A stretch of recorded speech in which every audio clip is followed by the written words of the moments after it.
চলো না বেবি হয়ে যাক। তুমি পারবে না। তুমি কিছুই করতে পারো না। তোমার গায়ে শক্তি নেই বেবি। বেবি, আজকে ওষুধ খেয়ে এসেছি, দেখো তোমাকে কি মজা দেই। তোমরা যারা আমার ভয়েসকে ভালোবাসো তারা এই মুহূর্তে আমাদের চ্যানেলটি অবশ্যই সাবস্ক্রাইব করে রাখবে। আর হ্যাঁ, ভিডিওটি সম্পূর্ণ শুনবেন। বেবি, তোমার কত টাকা লাগে? আমি দেব। বেবি, আমার অনেক টাকা লাগবে। বেবি, তুমি আমাকে টাকাগুলো দিয়ে দাও প্লিজ। চলো না বেবি হয়ে যাক। চলো না, আমরা পার্সোনাল কাজগুলো সেরে ফেলি। আমি তো তোমাকে টাকা দেব, তাই না? তুমি কিছুই করতে পারো না। তোমার গায়ে শক্তি নেই বেবি। তুমি পারবে না। বেবি, আজকে ওষুধ খেয়ে এসেছি, দেখো তোমাকে কি মজা দেই। তুমি এরকম করো কিসের জন্য বেবি? আরে সোনা, তুমি বোঝার চেষ্টা করো, তুমি পারবে না। তুমি এখন মাল খেয়ে টাল হয়ে আছো। তুমি কি আমাকে অপমান করতেছো সোনা? ও সোনা, কাছে আসো। তোমাকে অপমান করবো কিসের জন্য? তুমি তো আমার সোনা, জানো, মামু। চলো না সোনা, ঘরের ভেতর চলে যাই আমরা। বাইরে থাকলে সবাই দেখো তাকিয়ে আছে। তাহলে সমস্যা কি? সোনা, কোনো সমস্যা নেই। তুমি শুধু একটু ভালোবাসা দাও, আমি তোমাকে ভালোবাসা দিয়ে ভরিয়ে দেব। তোমার ফিগারটা হেব্বি সোনা, সত্যি বলতেছি। আমার বউয়ের থেকেও অনেক সুন্দর। তার জন্যই তো বলতেছি, তোমার বউকে বাদ দিয়ে আমাকে বিয়ে করে নাও। সোনা, তোমাকে তো বিয়ে করব সোনা, তোমাকে বিয়ে করব আমি। চলো না সোনা। সোনা, চলো আমরা রুমে যাই। আশিক কথা বলা শেষ করে নীলাকে কোলে তুলে নিয়ে রুমের দিকে যেতে লাগলো। তখন পিছন থেকে আনিশা এসে উপস্থিত। আনিশা তার স্বামীর এই অবস্থা দেখে নিজের চোখকে বিশ্বাস করতে পারছে না। সে কল্পনা করতে পারছে না যে মানুষটা এত জঘন্য।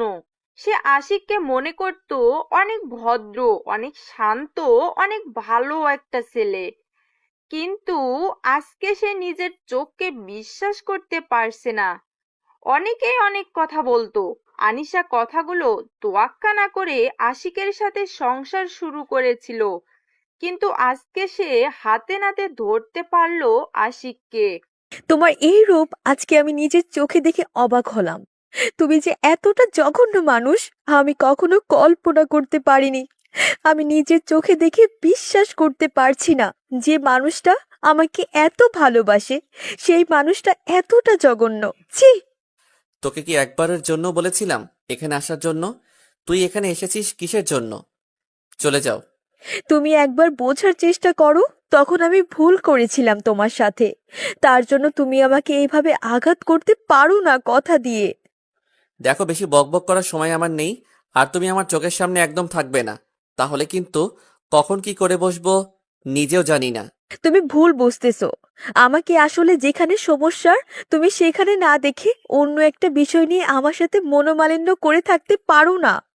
তোকে আমার চোখের সামনে থেকে চলে যেতে বলেছি, আর তুই এখানে বকবক করতেছিস কিসের জন্য? চলে যা বলছি।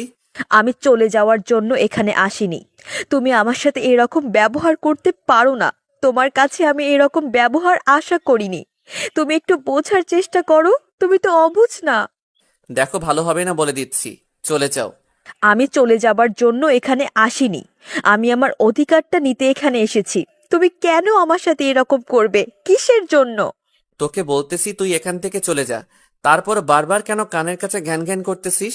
তোমাকে বলতেছি না, আমি আমার অধিকার নেওয়ার জন্য এখানে এসেছি। তুমি সামান্য একটা বিষয় নিয়ে ভুল বুঝাবুঝি করবে আর আমাকে এভাবে দূরে ঠেলে দিবে, আর আমি কষ্ট পাবো। আর তুমি এদিকে অন্য মেয়েকে নিয়ে ফুর্তি করবে। আমি সেটা মেনে নিতে পারবো না। আমাকে আমার ন্যায্য অধিকার দিতে হবে। আমি আমার বাপের টাকা দিয়ে যা খুশি তাই করব, তাতে তোর কি? আমার অনেক কিছু দেখে আমি এখানে এসেছি। যদি আমার কিছু না থাকতো তাহলে আমি এখানে কখনোই আসতাম না। দেখ, তোরে চোখের ন্যাকা কান্না দেখে আমি কখনো, মানে, তোমার উপর সহানুভূতিশীল দেখাতে যাব না। তুমি একটা মিথ্যা কথার জন্য আমাকে এত বকা দিলা, সবার সামনে অপমান করছো। এর জন্য তোমাকে একদিন পস্তাতে হবেই। তোকে বলছি কি, আর তুই করতেছিস কি? তোকে এখান থেকে চলে যেতে বলছি, সবার সামনে আমার সাথে এভাবে কথা বলবি না। সত্যি কথা বলা না সবার গায়ে লাগে, এটা চরম সত্য। একটা কথা বুঝে নাও, আমি সত্যি বলতেছি, তাই তোমার গায়ে লাগতেছে। আজকে তুমি আমার সামনে তুমি অন্য মেয়েদের সাথে ডান্স করতেছো, গলাগলি করতেছো, করো। একদিন আমারও সময় আসবে, তখন আমিও তোমাকে অবহেলায় করব। তোর মতন মেয়ের কাছে যাব আমি? হ্যাঁ, কখনোই না। তবে তুই যদি আমার কাছে কিছু টাকা ভিক্ষা চাস, দিতে পারি। যা বলেছ, আর তোমার কোনো কথা আমি শুনতে চাই না। আমি এখান থেকে চলে যাচ্ছি, ঠিক আছে? তুমি ভুল করো, আমার কাছে আসার চেষ্টা করবে না। আমি আমার ছেলে সন্তানকে নিয়ে সুখে থাকব। কথাটা বলে সেখান থেকে কান্না করতে করতে বেরিয়ে আসলাম। এখন কান্না ছাড়া আমার জীবন সঙ্গী আর কেউ হবে না, কারণ যে প্রিয় মানুষটা আমায় ধোঁকা দিল সে এসেছিল একটা হঠাৎ ঝড়ের রাতে আমার কাছে, আর হঠাৎ চলে গেল একদম বিদ্যুৎ গতিতে আমার জীবন থেকে। আমি কখনো কল্পনা করিনি সে আমাকে ছেড়ে চলে যাবে, আমাকে এতটা ভালোবেসেছিল। কিন্তু হঠাৎ হঠাৎ করে তার কি হয়ে গেল আমি বুঝতে পারলাম না। আমি তাকে সুখ দিতে পারলাম না, নাকি সে আমার কাছ থেকে সুখ নিতে পারলো না। কেন জানি মনে হচ্ছে আমার মাঝেই হয়তো কোনো কমতি ছিল, না হলে সে কখনো আমায় ছেড়ে যেতে পারতো না। আমি হয়তো তাকে খুশি করতে পারিনি, তার জন্য সে আমাকে ছেড়ে চলে গিয়েছে। কিন্তু এরকমটা কিছুই নয়, আমি তাকে ঠিক খুশিতেই রেখেছিলাম, ঠিক সুখে শান্তি দিয়ে রেখেছিলাম। কিন্তু তার ছিল মেয়ের নেশা। একটা মেয়ে দিয়ে তার কখনো চলবে না। যে ছেলেটা মেয়ের নেশা করে সেই ছেলেটা কখনো একটা বউকে ভালোবাসা দিয়ে আগলে রাখতে পারে না।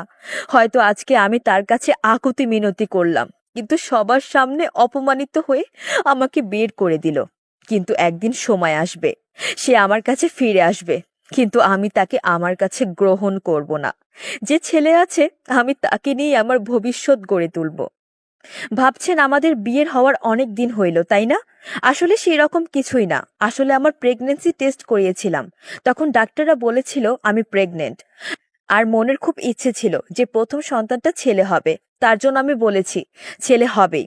আমার একটা আত্মবিশ্বাস আছে, তার জন্যই বলেছি যে আমার ছেলেকে নিয়ে আমি সুখে থাকব। কিন্তু সেই সুখটা তো আমার কপালে সইল না। যেখানে স্বামী থাকবে না সেখানে কিভাবে আমি থাকব বুঝতে পারছি না। তোকে আমি বলেছিলাম না তুই আমার ছেলের কাছে যাবি না? আর তুই 2 টাকার মেয়ে হয়ে এত বড় হওয়ার স্বপ্ন কিভাবে দেখতে পারিস? ভেবেছিলি যে আমার ছেলেকে পটিয়ে নিবি আর সম্পত্তির মালিক হয়ে যাবি, তাই না? দেখেন আম্মু, সেরকম কিছু ছিল না। আমি শুধু আমার ভালোবাসার মানুষটাকে চেয়েছিলাম, আমি কখনো কোনো সম্পত্তির দিকে তাকাইনি। আমি ভালো করেই জানি কে কিরকম।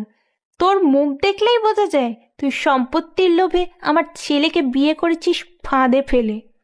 আম্মু, আপনি আমাকে ভুল বুঝছেন, প্লিজ আমাকে এই মিথ্যা অপবাদটা দিবেন না।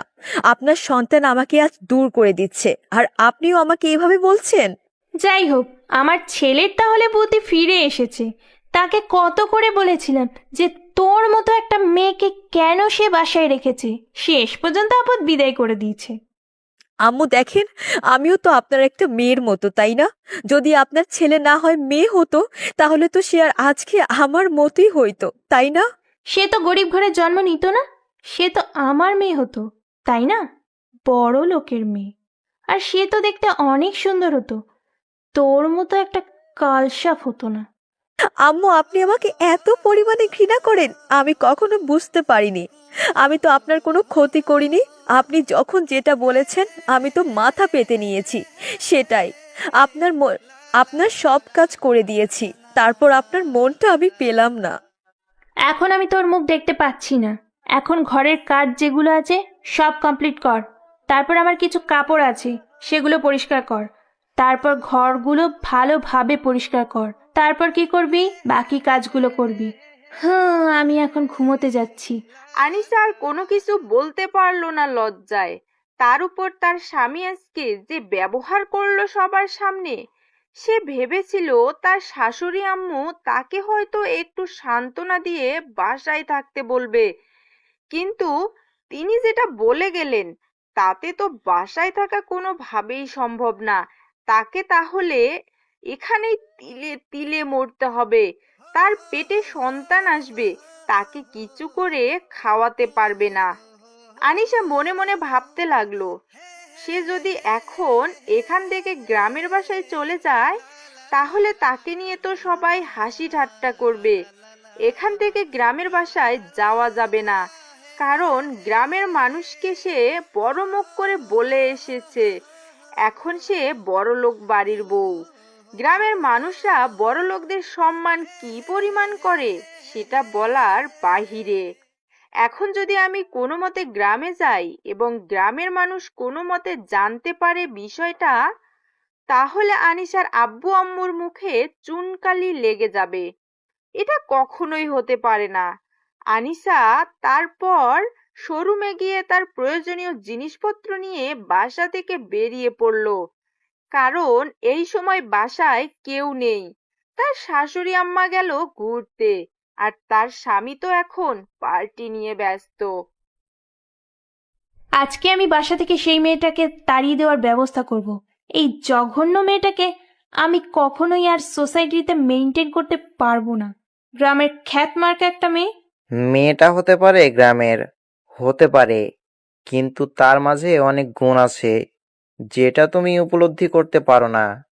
আমার মুখের উপর কথা বলা বন্ধ করে নিজের মুখটা বন্ধ রাখো। আমি যেটা করতে চাই আমাকে সেটাই করতে দিবা। দেখো, এই মেয়েটা আমাদের ছেলেকে কন্ট্রোলে রাখতে পারবে, না হলে তুমি কখনোই আমাদের ছেলেকে কন্ট্রোলে আনতে পারবে না, কারণ মেয়েটার ধৈর্য আছে। আমি আমার ছেলের জন্য আধুনিক মেয়ে খুঁজে আনবো ঘরে। এইরকম বেদের মেয়ে জ্যোৎস্না দিয়ে কি করব আমি? আমার সোসাইটিতে খাপ খাওয়াতে পারবো না। তাই আমি আমার ছেলের জন্য একটা আধুনিক বউ লাগবে। যেই মেয়েরা রাতে বাইরে যাবে, এই ক্লাবে গিয়ে পার্টি করবে, ওই ক্লাবে গিয়ে নাইট পার্টি করবে, সেই রকম বউ তোমার দরকার, তাই না? এখনকার যুগে এসব স্বাভাবিক।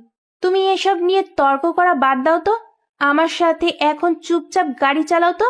তারপর কালাম সাহেব শিল্পার সাথে কোনো কথা না বলে চুপচাপ গাড়ি ড্রাইভ করতে লাগলো। আর এদিকে আনিশা বাসা থেকে বেরিয়ে কোন দিকে যাবে ভেবে পাচ্ছে না। তার উপর শুধু একটাই উদ্দেশ্য, সে যে কোনো প্রকারে এই জলসাখানা থেকে বেরিয়ে যেতে চায়। কোন দিকে যাবে কোনো গাড়ি না দেখতে পেয়ে সে রাস্তার এক সাইডে হেলে দুলে হাঁটতে লাগলো। সন্ধ্যা পেরিয়ে রাত ঘনিয়ে আসতে লাগলো। সে হাঁটতে হাঁটতে অনেক দূরে এসেছে। সামনে একটা বাস দেখতে পেয়ে চুপি চুপি বাসের এক কর্নারে গিয়ে গুটিসুটি মেরে বসে পড়লো। যেদিকে যায় যাবে, সে সেখানে নেমে যেদিকে দু চোখ যাবে সেদিকে চলে যাবে। তাও এরকম জল্লাদ মার্কা এলাকায় সে থাকতে চায় না, না যেখানে তার কোনো মূল্য নেই। সে এতদিন পড়েছিল শুধু মূল্যহীন হয়ে, যার জন্য তার শাশুড়ির অত্যাচার সহ্য করেছে, সেই মানুষটাই তো এখন তার না। সে তো এখন অন্য মেয়ের দেহর মধ্যে নিজের সুখটা খুঁজে নিতে চাচ্ছে। থাকুক না সে তার মতো।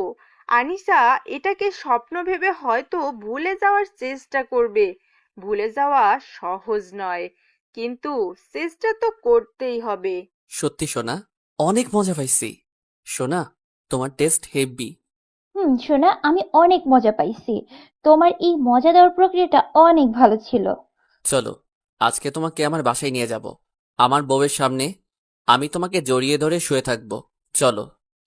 না না, আমার লজ্জা করবে তো, আমি যেতে পারবো না। আমার শাশুড়ি মা কি বলবে, তার মুখের দিকে তাকিয়ে তো আমি থাকতেই পারবো না। আচ্ছা, তাহলে কি আর করা। এখন চলো, তোমার সাথে আমি যাব। তুমি আমাকে গল্প বলো। আর তুমি এত সুন্দরী কেন? আমি শুধু তোমার জন্য সুন্দরী, তোমাকে ভালোবাসি, তোমাকে পেতে চাই, তোমাকেই কাছে পেতে চাই। আচ্ছা, তুমি কি অন্য কাউকে ভালোবাসো, যার কারণে তার কাছে ছ্যাঁকা খেয়েছো আর আমার কাছে চলে এসেছো আমার মতো? সেরকম কিছু না, একটা ছেলে ছিল টাকার লোভী। যেমন তোমার বউ আছে টাকার লোভী, ওই রকম ছেলে ছিল, অনেক সুন্দর দেখতে, টাকার লোভী। তাকে আমি ভালোবেসেছিলাম ভুল বুঝে, কিন্তু পরে সে আমার কাছে টাকা নিয়ে আমাকে ছেড়ে দিয়ে চলে গিয়েছিল। আমিও তো সেটাই ভেবেছিলাম, যে গরিব ঘরের মেয়ে একটু হয়তো ভালো কিছু খেতে পারলে, ভালোভাবে চলতে পারলে হয়তো আমাকে অনেক ভালোবাসবে। কিন্তু পরে দেখলাম সে শুধু টাকাকেই ভালোবাসে, আমাকে না। তোমার মতো সুন্দরীকে আমি চাই। তোমার মনে হয় প্রচুর নেশা হয়ে গেছে, তাই না আসো, তোমাকে একটু চুমু খাই। তোমার ঠোঁটের স্বাদটা না অনেক সুন্দর। তাই নাকি গো? তোমার মাঝে না একটা মায়া আছে, যে মায়াতে আমাকে জড়িয়ে নাও, আর কখনো সেই মায়া থেকে আমি ফিরতে চাই না। আরে আবালের বাচ্চা, শুধু তোর টাকা দরকার, আমার আর কিচ্ছু চাই না। তুই কে? তোর মতো কত হ্যান্ডসাম ছেলে আমার পিছনে পড়ে আছে এই সুন্দরীর পেছনে, আর তুই তো 2 টাকার একটা ছেলে। তোর 2টা, আমার দরকার টাকা, হলো আমি শেষ। তুমি কি কিছু বলতেছো আমাকে? আমি কিন্তু স্পষ্ট শুনতে পাইনি। আমার মাথাটা কেমন জানি ঘোরাচ্ছে। তুমি আমাকে একটু সাহায্য করো, আমাকে ধরে নিয়ে যাও। আচ্ছা, তাহলে আজকে তোমাকে আর বাসায় যেতে হবে না, তুমি আমার সাথে থাকবে, কি বলো? চলো, আমি তোমাকে নিয়ে যাচ্ছি। আজকে দুজনে অনেক ফুর্তি করব। আচ্ছা শোনো, তাহলে আমাকে আচ্ছা শোনো, তাহলে আমাকে নিয়ে চলো তোমার কাছে। আমি তোমার সাগরে ডুবে যেতে চাই, তোমার ভালোবাসাতেই। আমিও সোনা, আমিও শুধু তোমার ভালোবাসাতে ডুবে থাকতে চাই। তুমি আমাকে ভালোবাসবে সোনা, তুমি অনেক ভালো। সোনা চলো, আমি তোমাকে নিয়ে যাচ্ছি। চলো সোনা, আমি তোমাকে তোমার বাসার কাছে নামিয়ে দিয়ে বাসায় চলে যাব। তোমার সাথে গেলে আমার অনেক মজা লাগে। তোমার বউ যে তখন তোমাকে বকা দিয়ে গেল, তোমার রাগ হবে না পরে? এখন থেকে তুমি আমার বউ হবে। আমি আজকে গিয়ে উকিলের সাথে কথা বলবো, তাকে আমার জীবন থেকে সরিয়ে দেব, দিয়ে তোমাকে নিয়ে আসবো।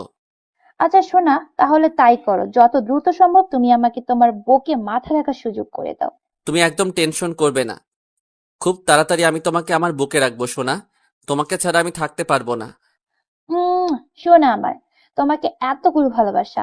চলো, এখন তুমি আমাকে নামিয়ে দিয়ে বাসায় চলে যাবে, অনেক রাত হয়ে আসলো যে। আচ্ছা চলো, আর এখানে থাকা যাবে না, রাত হয়ে এসেছে, আবার বাসায় যেতে হবে। চলো। চলো, তোমার সাথে আজকে গল্প করতে করতে বাসায় যাব, চলো। শোনো, আজকে সারা রাত তোমার বুকে মাথা রেখে আমি শুয়ে থাকবো, তোমার সাথে আমার বাসায় থাকবে তুমি। তুমি আর কয়েকটা দিন ধৈর্য ধরো, আমি তোমাকে একদম পার্মানেন্টলি আমার বুকে নিয়ে আসার চেষ্টা করব। তুমি কি আমাকে ধোকা দেবে না তো? তুমি বলতেছো চেষ্টা করবে, তুমি কখন আমাকে তোমার উপর অধিকার খাটাতে, মানে স্বাক্ষর করাতে? কি আবল তাবল কথা বলতেছো? চলো না, এখন বেশি কথা বলতে পারবো না, তাহলে নেশাটা ধরে আসবে, তখন বাসা পর্যন্ত পৌঁছাতে পারবো না। চলো। এটা আমি কোথায় চলে আসলাম? এখন কি হবে? গাড়িতে তো নামতে দিচ্ছে না। ব্যাপার কি? কোথায় নিয়ে যাচ্ছে কোনো কিছু বুঝতে পারছি না। হঠাৎ করে তো উঠে পড়লাম, কিন্তু এখন আমাকে কোথায় নিয়ে যাচ্ছে আমি তো নিজেও বুঝতে পারছি না। গাড়িটা মনে হয় প্রায় 6-7 ঘন্টা থেকে চলছে, একবারের জন্য দাঁড় করালো না। বুঝলাম না আমাকে কোথায় নিয়ে যাওয়া হচ্ছে, বা আমি কোন জায়গায় গাড়িতে উঠে পড়লাম বুঝতে পারছি না। নিজের ভিতরের কষ্টগুলো বারবার লাফিয়ে উঠছে, কিন্তু অনেক কষ্টে কষ্টগুলো চেপে রেখেছি। আজকের মতো কষ্ট জীবনে কখনো হয়নি। কখনো কল্পনা করতে পারিনি যে আমি এত বড় লোকের একজন বউ হব, আর এভাবে আমি ধোঁকা খাবো। সে আমাকে যতই না বলতো যে ভালোবাসা কখনো ধনী গরিব বোঝে না, শুধু দুটি মনের মিলনের ব্যাপার, এখানে কোনো ধনী গরিবের তফাৎ থাকে না, শুধুই ভালোবাসা থাকে। কিন্তু আজকে আমি যখন তাকে দেখলাম, তার চোখে মুখে আমার জন্য ভালোবাসা দেখতে পেলাম না। আমি কি এত তাড়াতাড়ি তার কাছে আমি কি এত তাড়াতাড়ি তার কাছে এতটা বিরক্তির কারণ হয়ে গেলাম যে তার কাছে আমি আমার ভালোবাসাটা পর্যন্ত পেলাম না, শুধু অবহেলাই পেয়ে গেলাম? কেন? কেন তাহলে আমাকে তুমি বিয়ে করলে? কেন তাহলে আমার জীবনটা নিয়ে ছিনিমিনি করলেন আপনি? কেন? আমি তো আপনার জীবনে আসিনি, আপনি আমার জীবনে এসেছিলেন, আমি বাধা করেছিলাম, তারপরও এসেছিলেন, কিন্তু তার প্রতিদান আজকে আমাকে এই কঠিন সময় পার করতে হচ্ছে। আমি কখনো কল্পনা করতে পারিনি। হঠাৎ করে বাসের একজন লোক বলে উঠল, ওস্তাদ গাড়িটা দাঁড় করেন। তার কিছুক্ষণ পর এই গাড়িটা দাঁড় করানো হলো, আর একটা জায়গায় নাম বলা হলো। সেই জায়গার মানুষগুলো নেমে যাচ্ছে, থেকে থেকে কয়েকজন নেমে গেল, 5-6 জন। একবার ভাবলাম যে এখনই নেমে যাব, কিন্তু জানালা দিয়ে উকি দিয়ে দেখলাম যে এখনো রাতের রেশ কাটেনি, ভোরের আলো এখনো স্পষ্ট হয়নি। আমি এইরকম একটা মেয়ে মানুষ, এখনো ভোরের আলো স্পষ্ট হয়নি। যদি বাইরে যাই, আবার যদি কোনো দুর্ঘটনা ঘটে আমার সাথে? এমনিতেই নিজের ভিতরে আর কোনো কিছুর বেঁচে থাকার নেই, বেঁচে থাকার ইচ্ছা পর্যন্ত আর নেই। কিন্তু কি করব? পেটের ভিতরে যে একটা কোমল প্রাণ বেড়ে উঠেছে, কিন্তু কি করব? পেটের ভিতরে যে একটা কোমল প্রাণ বেড়ে উঠেছে, তার জন্য আমাকে এই পৃথিবীতে বেঁচে থাকতে হবে। কিন্তু এখন নামা যাবে না, ভোরের আলোটা যেখানে স্পষ্ট দেখা যাবে সেখানে নেমে যাব। মোবাইলের স্ক্রিনে তাকিয়ে দেখি 4:30 বাজে। তার মানে আলোর প্রকট হতে আরো 30 মিনিট বাকি। 5টার পরপরই ভোরের আলোর প্রকট হবে, আর সেখানে নেমে যেদিকে দুচোখ যায় সেদিকে চলে যাব। কিন্তু আমার মনে হচ্ছে আমি একদম গ্রাম অঞ্চলে চলে এসেছি। এখন আমাকে এখানে এসে জীবিকা নির্বাহ করতে হবে যে কোনো প্রকারে। কিন্তু আমি তো এই এলাকার কিছু চিনি না। কোন দিকে যাব বা কোন দিকে গেলে কি সাহায্য পাবো বুঝতে পারছি না। নামতে আগে হবে, তারপরে বাকিটা দেখা যাবে। তারপর কিছুক্ষণ পর আবার একজন লোক বলে উঠল, উস্তাদ, গাড়ি দাঁড় করান, কিছু মানুষ নামবে। সঙ্গে সঙ্গে গাড়ির ড্রাইভার গাড়িটা দাঁড় করালেন, আর বেশ কিছু মানুষ নেমে গেলেন। এখন দেখছি যে ভোরের যে ঘুটঘুটে অন্ধকারটা সেটা আছে পুরো পৃথিবীর বুকে। এই অন্ধকারটা এখন আমার সাথে ভালোই মানাচ্ছে, কারণ আমার ভেতরটা তো অন্ধকারে ছেয়ে গেছে। আমার ভেতরে তো আলো বলতে কোনো কিছুই নেই। বেঁচে থাকার যে স্বপ্ন দেখেছিলাম, যার হাত ধরে বেঁচে থাকতে চেয়েছিলাম সারাটা জীবন, যার সাথে সুখ দুঃখের গল্প করতে চেয়েছিলাম, সেই মানুষটি তো আমাকে। তারপর ভোরের আলোটা প্রকট হতে লাগলো। আস্তে আস্তে পুরো পৃথিবীর বুকে আলো ছড়িয়ে পড়তে লাগলো। আর তখনই গাড়ির লোকটা আবার বলে উঠল যে এখানেই নাকি কিছু মানুষ নামবে। আমিও স্থির করলাম আমি এখানে নেমে যাব, আর সামনে যাব না। বাস থেকে নেমে এসে চারদিকে তাকিয়ে দেখলাম কোনো কিছু সুবিধার মনে হচ্ছে না। এখানকার লোকগুলো শুধু আমার দিকে তাকিয়ে আছে। দেখলাম পাশ থেকে কয়েকটা মহিলা নামলো। আমিও তাদের পাশে গিয়ে দাঁড়িয়ে পড়লাম, আর লোকগুলো তাদের মতো যেতে লাগলো যে যার গন্তব্যে। মনে হচ্ছে অনেকদিন পর তারা বাসায় ফিরে এসেছে। গাড়ি থেকে নেমেই যে যার মতো চলে যেতে লাগলো। কেউ কারো জন্য অপেক্ষা করে না। সবাই সবার ভালোবাসার মানুষ আর প্রিয় মানুষের মুখখানা দেখতে চায়। প্রিয় পরিবারের সাথে মিলিত হতে পারবে কতদিন পর। সবার মুখে শুধু মৃদু হাসি।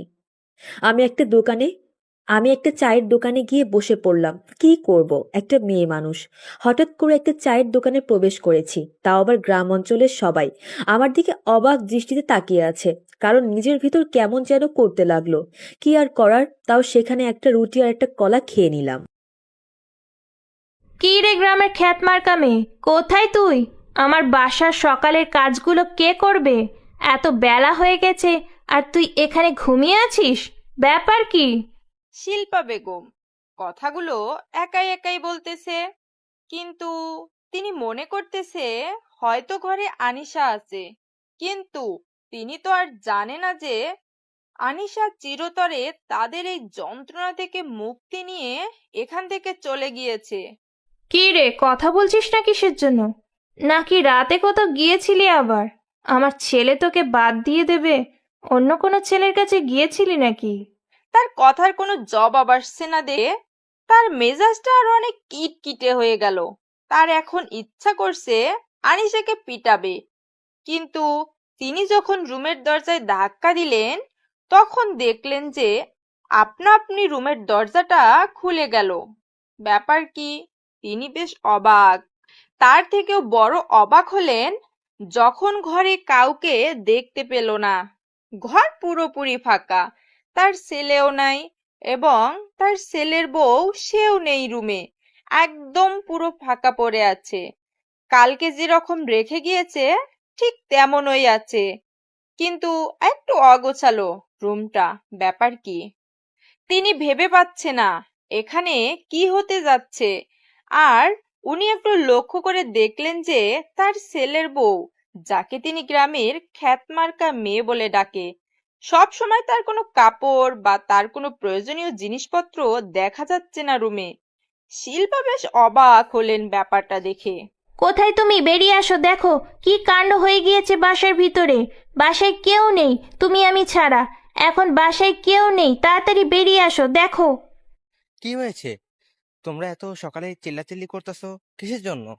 ব্যাপার কি? সারা রাত কাজ করছি।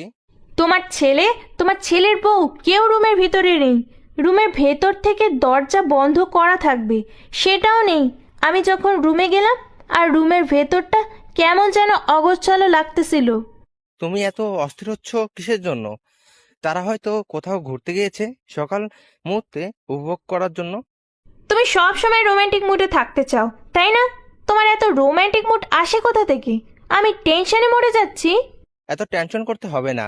একটু পর দেখবে যে দুইজনে চলে আসছে, সমস্যা নেই। এখন চুপচাপ নিজে হাতে কাজ আছে সেগুলো শেষ করো, আর তারপর যেগুলো কাজ করতে হবে সেগুলো রেখে দাও। এখন আমাকে কাজ করতে হবে, তাই না? এখন তুমি আমাকে কাজ করতে বলছো। তাহলে তোমার ছেলের বউয়ের হয়ে যে কালকে ওকালতি করলে, কিসের জন্য? তোমরা এত কথা শোনার repeat. তোমার এত কথা শোনার আমার সময় নেই। আমার অফিসের সময় হয়ে যাচ্ছে, তুমি সেটা ভালো করেই জানো। আর আমার কি কি লাগবে তাড়াতাড়ি এখানে এনে দাও। তুমি তো এখন আমার উপরে রাগ দেখাবে, তাই না? তুমি তো সুযোগ পাইছো না, তুমি তো রাগ দেখাবে, আমি ভালো করেই জানি। এত কথা না বলে চুপচাপ যেটা করতে বলছি সেটাই করো। এত কথা বলো কিসের জন্য? তারপর শিল্পা বেগম কালাম সাহেবের সাথে আর কোনো কথা না বলে তিনি কালাম সাহেবের প্রয়োজনীয় জিনিসগুলো এনে তার সামনে রেখে দিয়ে রাগ দেখিয়ে রুম থেকে বেরিয়ে গেল। কালাম সাহেব তার স্ত্রীর রাগ দেখে মৃদু হাসলেন, তার স্ত্রীর রাগ আরো বাড়িয়ে দিলেন। শিল্পা বেগম কালাম সাহেবের মুখে মৃদু হাসি দেখে রাগে পুড়ে জ্বলতে লাগলো, কিন্তু কালাম সাহেবকে কিছুই বলতে পারছে না। মনে মনে স্থির করে রাখলো, যদি আজকে সে কালসাপিনী বাসায় আসে তাকে যে কি করবে। আর তার ছেলের এত রোমান্টিক মুড যে তার বউকে সকাল সকাল উধাও করে নিয়ে যেতে হবে বাসা থেকে। শিল্পা বেগম মনে মনে স্থির করলো, আজকে বাসায় আসলে দুজনকেই গণহারে পিটাবে। সে তার এত সাহস কিভাবে এভাবে সকাল সকাল বাসা থেকে বেরিয়ে যাওয়া, তাদেরকে দেখে নেবে সে। কিন্তু শিল্পা বেগম আসল বিষয়টা এখনো জানতে পারেনি। যখন তার ছেলে বাসায় ফিরে আসবে তখন বুঝতে পারবে আসল বিষয়টা। আর তখন যে কি হবে বুঝতে পারতেছে না। একটা ধামাকা অধ্যায় শুরু হতে যাচ্ছে এই বাসায়, যেটা আগে কখনো দেখেনি। শোনা, এভাবে শুয়ে থাকতে হবে না, উঠো আর আমাকে ছেড়ে দাও। কিভাবে জড়িয়ে ধরে আছো? আমার লজ্জা লাগতেছে এখন। সোনা, তোমার কাছে এত মজা আমি কখনো বুঝতে পারিনি। চলো সোনা, আজকে তোমাকে বিয়ে করে সোজা বাসায় নিয়ে যাব, তারপর তাকে ডিভোর্স দিব। কি বলো? না, আমি সেটা করতে পারবো না। আগে তোমার সম্পত্তির কিছু অংশ আমাকে লিখে দিতে হবে, না হলে তো আমি তোমাকে কিভাবে বিশ্বাস করতে পারি বলো? আরে সোনা, এত টেনশন করো কিসের জন্য? আমি আছি তো। চলো, উকিলের কাছে আমি তোমাকে আমার সম্পত্তির কিছু অংশ লিখে দিচ্ছি। আচ্ছা, কথাটা শুনে খুশি হলাম। তুমি কি উকিলের সাথে কথা বলো, আর আমি ফ্রেশ হয়ে সুন্দর করে সাজুগুজু করে যাচ্ছি, গিয়ে তোমার কাছ থেকে সম্পত্তির দলিল নিয়ে তারপর বিয়ে করব। আচ্ছা, তাহলে তুমি রেডি থেকো, আমি তোমাকে ফোন করলে তুমি চলে আসবে। কথাটা বলে আশিক সেখান থেকে বেরিয়ে সোজা কাজী অফিসে, আর তার উকিলকে ফোন করে সেই কাজী অফিসে আসতে বলল। তার মাথায় এখন শুধুই নীলা নামের সেই মেয়েটা ঘুরপাক খাচ্ছে। তার যে একটা বউ আছে সেই কথা ভুলেই গিয়েছে। মানুষের যখন অতিরিক্ত টাকা হয় তখন যেটা হয় আর কি, সেটাই হচ্ছে এখন আশিকের ক্ষেত্রে। এক বাপের এক বেটা, ভাই বোন কেউ নেই। যখন যেটা ইচ্ছা, যখন যেটা খুশি সেটাই করে। আর এখন একটা মেয়ের জীবন নিয়ে ছিনিমিনি খেলতেছে। আর যে মেয়েটার পাল্লায় এখন সে পড়েছে সে তো আশিককে ধ্বংস করবে, এটা তার লক্ষ্য। আশিক বেকুবের মতো কাজ করতেছে, সে বুঝতেছে না সে কি করতে যাচ্ছে। তার মনে এখন যত জ্বালা, কারণ সে এখন মেয়ের নেশায় পড়ে গিয়েছে। একটা মানুষ কখন এতটা নষ্ট হয়ে যায় জানেন? যখন তার অতিরিক্ত টাকা হয়ে যায়। সে হয়তো জানে না মেয়ে মানুষ একটা সফল মানুষকে পতনের দিকে নিয়ে আসতে বেশি দিন সময় নেয় না, কারণ তারা মেয়ে জাতি। এই যে ভাইয়া, শুনছেন? আমি এই এলাকায় নতুন। আমাকে কি এখানে একটু জায়গা দেখে দিতে পারবেন? আচ্ছা আপু, বলেন কোথায় যাবেন, আমি আপনাকে সেখানে রেখে আসবো। আসলে ভাইয়া, আমি শহর থেকে এসেছি এখানে কাজের সন্ধানে। কারণ আমার শহরে কিছু পার্সোনাল সমস্যা, ফ্যামিলিগত সমস্যার কারণে আমি সব ছেড়ে এসেছি। আচ্ছা আপু, আপনি কি কি কাজ করতে পারেন? আর আপনি যেহেতু শহরের মেয়ে, কি কি ধরনের কাজ করতে পারেন যদি বলেন তাহলে আপনাকে সেইভাবে সাহায্য করতে পারবো। আসলে ভাইয়া আমি ভালো রান্না করতে পারি। এখানে কি কোনো মেয়েদের হোটেল আছে যেখানে মেয়েরা কাজ করে এরকম? আসলে আপু, আমার দাদিমা এখানে একটা রেস্টুরেন্ট চালায়। আসলে এখানে একটা পর্যটক কেন্দ্র আছে, তো সেখানে মানুষ আসা যাওয়া করে, আর সেখানে আমাদের একটা রেস্টুরেন্ট আছে। আপনি ভালো রান্না করতে পারেন, আমার সাথে যেতে পারেন। আচ্ছা, তাহলে তো অনেক ভালো হয় ভাইয়া। আপনি যে আমার এত বড় উপকার করবেন আমি কল্পনাও করতে পারিনি। আপনি বলছেন আপনি ভালো রান্না করতে পারেন, এখন আপনার রান্না পরীক্ষা করে দিতে হবে। যদি ভালো করতে পারেন তাহলে রাখা যাবে, আর না হলে আমি আপনাকে অন্য কোথাও কাজ খুঁজে দেব। আমাদের ওখানে রাখতে পারবো না। আচ্ছা ভাইয়া, কোনো সমস্যা নেই, আমার কোনো সমস্যা হবে না। তুমি নিয়ে চলো, আমি পরীক্ষা দিতে প্রস্তুত। আপনি মন খারাপ করবেন না, কারণ আমাদের রেস্টুরেন্টটা অনেক পপুলার আর জনপ্রিয়তা সবার কাছে। যদি জনপ্রিয়তা বজায় রাখতে না পারি তখন তো সমস্যা হয়ে দাঁড়াবে, তাই না? আমি বুঝতে পেরেছি ভাইয়া, আমাকে বোঝাতে হবে না। আপনি আমাকে নিয়ে চলেন, আমি পরীক্ষা দিব। যদি পরীক্ষায় উত্তীর্ণ হই তাহলে আমাকে রাখবেন। আচ্ছা আপু, তাহলে আপনি আমার সাথে চলেন, আমি আপনাকে নিয়ে যাচ্ছি। তারপর আনিশা সেই ছেলেটার সাথে যেতে লাগলো। বেশিক্ষণ হাঁটতে হলো না। অল্প কিছুক্ষণ পরেই তাদের সেই রেস্টুরেন্টটা দেখা যাচ্ছিল। ছেলেটা হাত দিয়ে ইশারা করে আনিশাকে দেখিয়ে দিল রেস্টুরেন্টটা। আনিশা দেখে বেশ অবাক হলো। এই গ্রাম অঞ্চলে এত বড় রেস্টুরেন্ট সে কল্পনাও করতে পারছে না।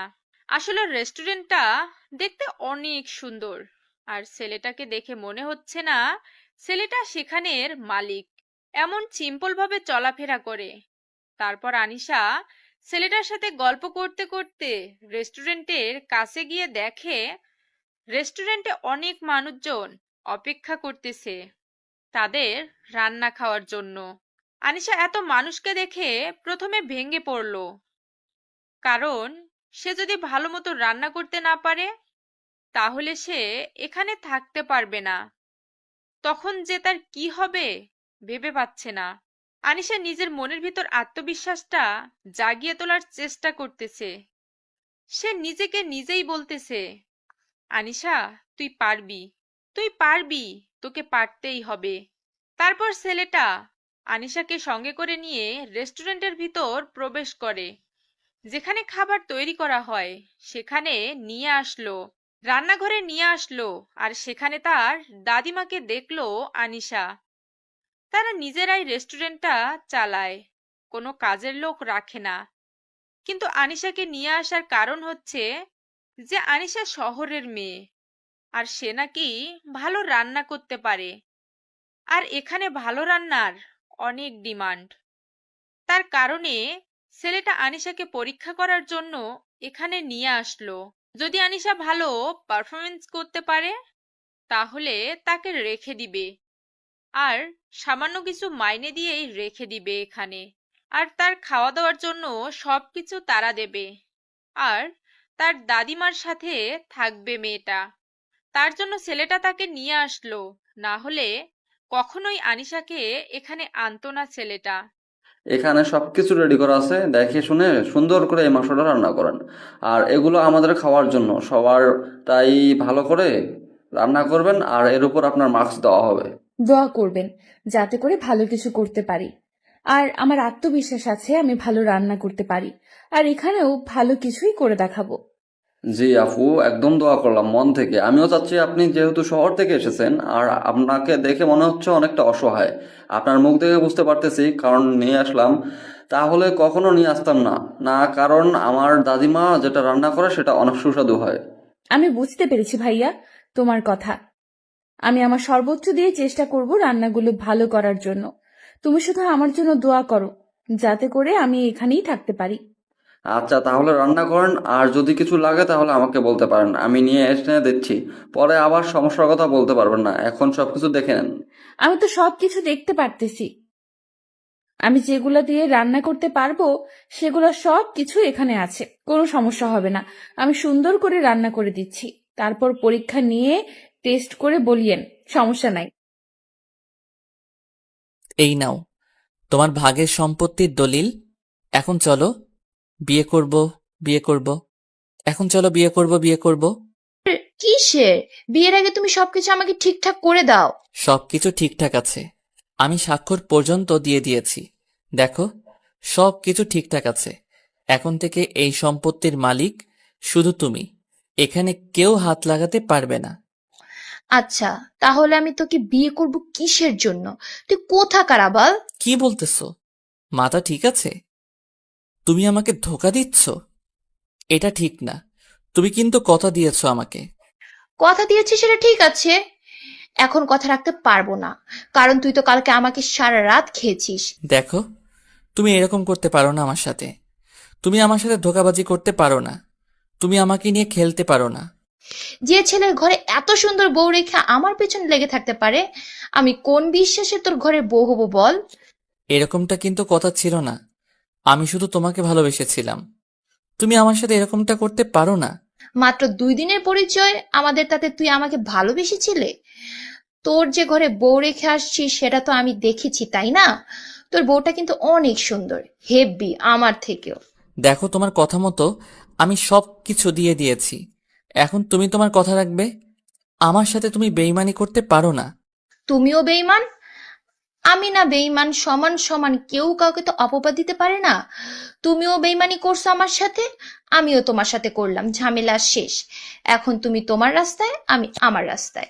তাহলে তুমি আমার সম্পত্তি আমাকে ফিরিয়ে দাও, না হলে আমি পথের ফকির হয়ে যাব। তুমি আমার সম্পত্তি আমাকে দিয়ে দাও বলছি। তোর মতো বেইমান পথের ফকির হওয়া উচিত, যে বউকে বিশ্বাস করতে পারে না। তুমি এসব কি আবোল তাবোল কথা বলতেছো? তুমি তুমি না দেখলে মেয়েটা টাকার লোভী, আর এখন তো দেখতেছি তুমিও। আমি মেয়েটার বিষয়ে সব খবর নিয়েছি, বুঝছিস? তোকে আর বলতে হবে না মেয়েটা কিরকম, কতটা সহজ সরল।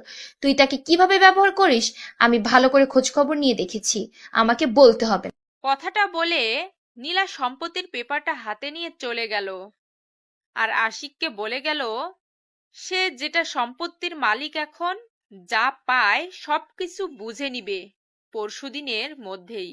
এখন সে এখান থেকে চলে যাচ্ছে।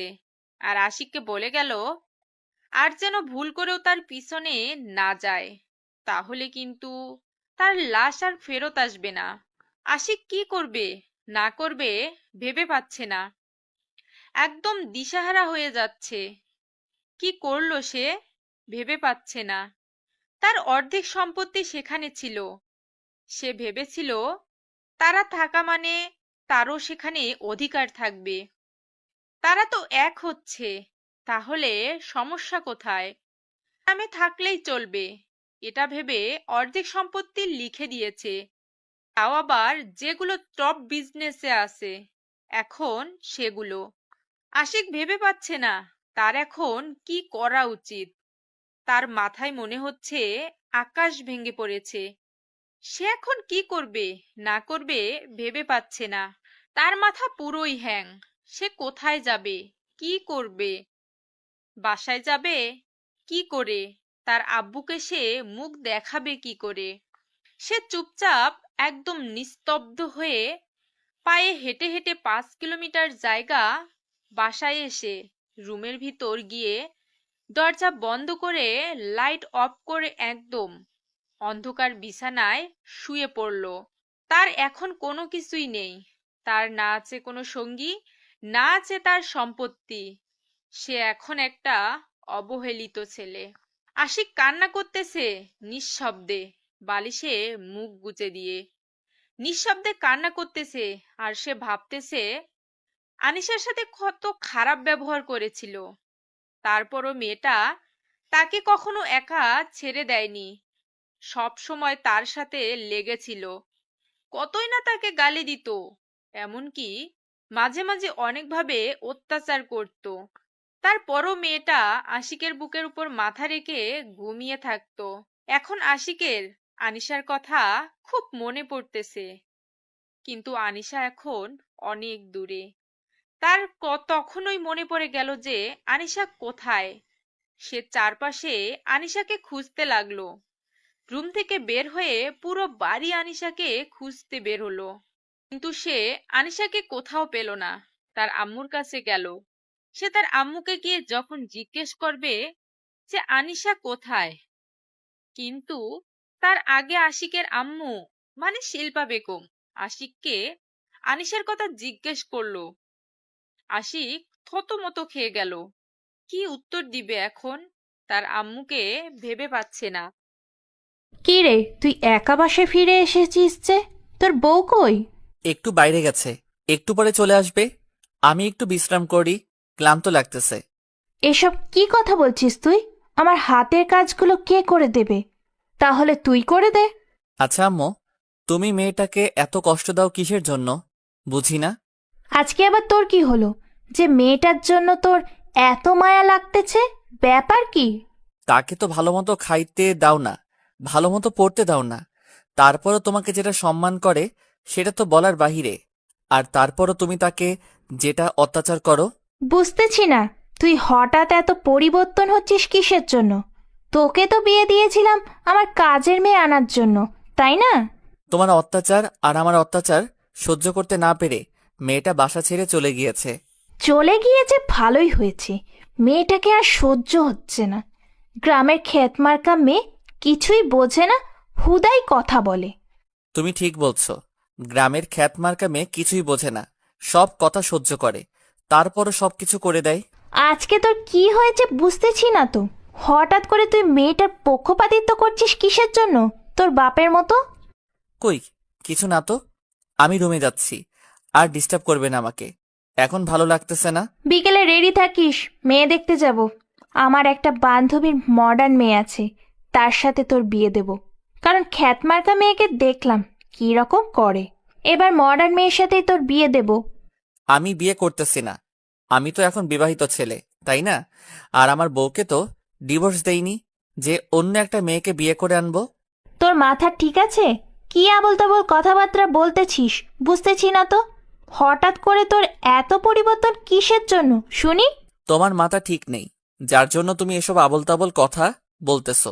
আমি কালকে একখানে যাব, আর তারপর ফিরে আসব, তারপর তোমাকে বলবো কি করব না করব। তুই আমার কথার অবাধ্য হতে পারিস না, তাহলে কিন্তু ভালো হবে না বলে দিলাম। আমি ভালো করে জানি আমার জীবনে কখনো ভালো হবে না, তোমাকে বলতে হবে না সেটা। আর তুমি যে আমার কি ক্ষতি করবে সেটা বোঝা হয়ে গেছে আমার। তুই জানিস তুই কার সাথে তর্ক করছিস? এত এত বড় স্পর্ধা যে আমার সাথে এত তর্ক করিস? হ্যাঁ, আমি জানি আমি কার সাথে তর্ক করতেছি। আমি একজন অত্যাচারীর সাথে কথা বলতেছি এখন, যে আমাকে ব্যবহার করে একটা মানুষের জীবনকে নষ্ট করে দেয়। কথাটা বলে আশিক সেখান থেকে চলে গেল। আর তার আম্মু মানে শিল্পা বেগম সেখানে স্থির হয়ে দাঁড়িয়ে রইল। তার ছেলের বলা কথাগুলো তার কানে প্রতিধ্বনিত হচ্ছে। শিল্পা বেগম কখনো কল্পনাও করতে পারেনি যে মাহিন তার সাথে এইভাবে আচরণ করবে। আশিক চোখের পানি ফেলতে ফেলতে রুমের ভিতর চলে আসলো। ভিতর থেকে রুমের দরজাটা বন্ধ করে দিয়ে আবার বিছানায় শুয়ে কান্নায় ভেঙে পড়ল। সে ভালো করে বুঝতে পারছে তার মা তাকে নিয়ে কতটা বাজে কাজ করেছে। গ্রামের একটা সহজ সরল মেয়েকে কিভাবে জ্বালিয়ে পুড়িয়ে হাহাকার করে দিয়েছে তার মা। সে এখন হাড়ে হাড়ে বুঝতে পারছে। ভাইয়া, খাবারগুলো পরীক্ষা করে দেখবেন। দাদিমা, আপনি একটু খাবারগুলো মুখে নিয়ে পরীক্ষা করেন, তারপর আমাকে রেজাল্ট দিবেন আমি এখানে থাকতে পারবো কিনা। আমরা তো আর এখানে পরীক্ষা করব না, আমরা সবাই একখানে বসে খাবো, তারপর তোমাকে রেজাল্ট দেওয়া হবে। আরো কিছু মানুষ আসবে তারপর। আচ্ছা ভাইয়া, আমাকে কিছু প্রশ্নের উত্তর দিবেন, যদি আপনার বিরক্ত না লাগে বা যদি ব্যস্ত না থাকেন। এখন তো কাস্টমার চাপ কম, দুপুরের সময়, তাই কাস্টমার চাপ কম, তার জন্য আমি এখন ব্যস্ত না, ফিরে আছি, বলতে পারেন। আসলে ঢাকা থেকে কোন সাইডে এই জায়গা, আর ঢাকা থেকে কত কিলোমিটার দূরে এই জায়গাটা অবস্থিত, আর এই জায়গাটার নাম কি, জেলার নাম কি, বিভাগের নাম কি? আপনি কিছু জানেন না তাহলে এখানে এসেছেন কিভাবে? আপনার কোনো পরিচিত মানুষ নেই এখানে?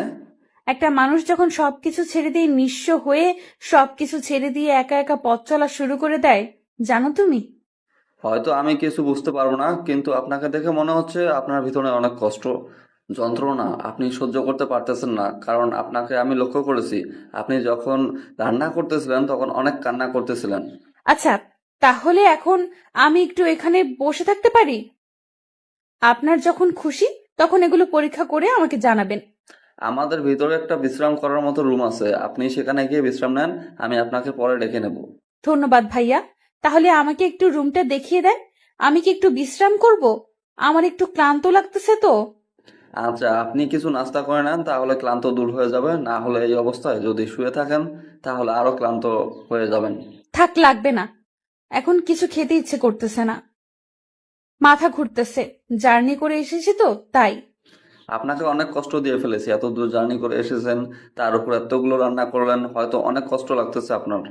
আমি এমন পরিস্থিতি থেকে বেরিয়ে এসেছি, এসব আমার কাছে কোনো কিছুই মনে হচ্ছে না। আপনার জীবনে এত কষ্ট আমি বুঝতে পারিনি, আপনাকে দেখে মনে হয় না আপনার ভিতরে এত চাপা কষ্ট আছে। তারপর আনিশা আর কোনো কথা বলে না। ছেলেটাকে ইশারা করে রুমটা দেখিয়ে দিতে বলল। ছেলেটা একটু হাতে ইশারা করে রুমটা দেখিয়ে দিল। আনিশা রুম থেকে ভিতরে চলে আসলো। এসে দেখে রুমটা অনেক পরিপাটি করে গোছানো। রুমের দরজাটা বন্ধ করে দিল। তারপর চুপচাপ বিছানার উপর শুয়ে পড়ল। আর তার তখন সবকিছু মনে পড়তে লাগলো আস্তে আস্তে।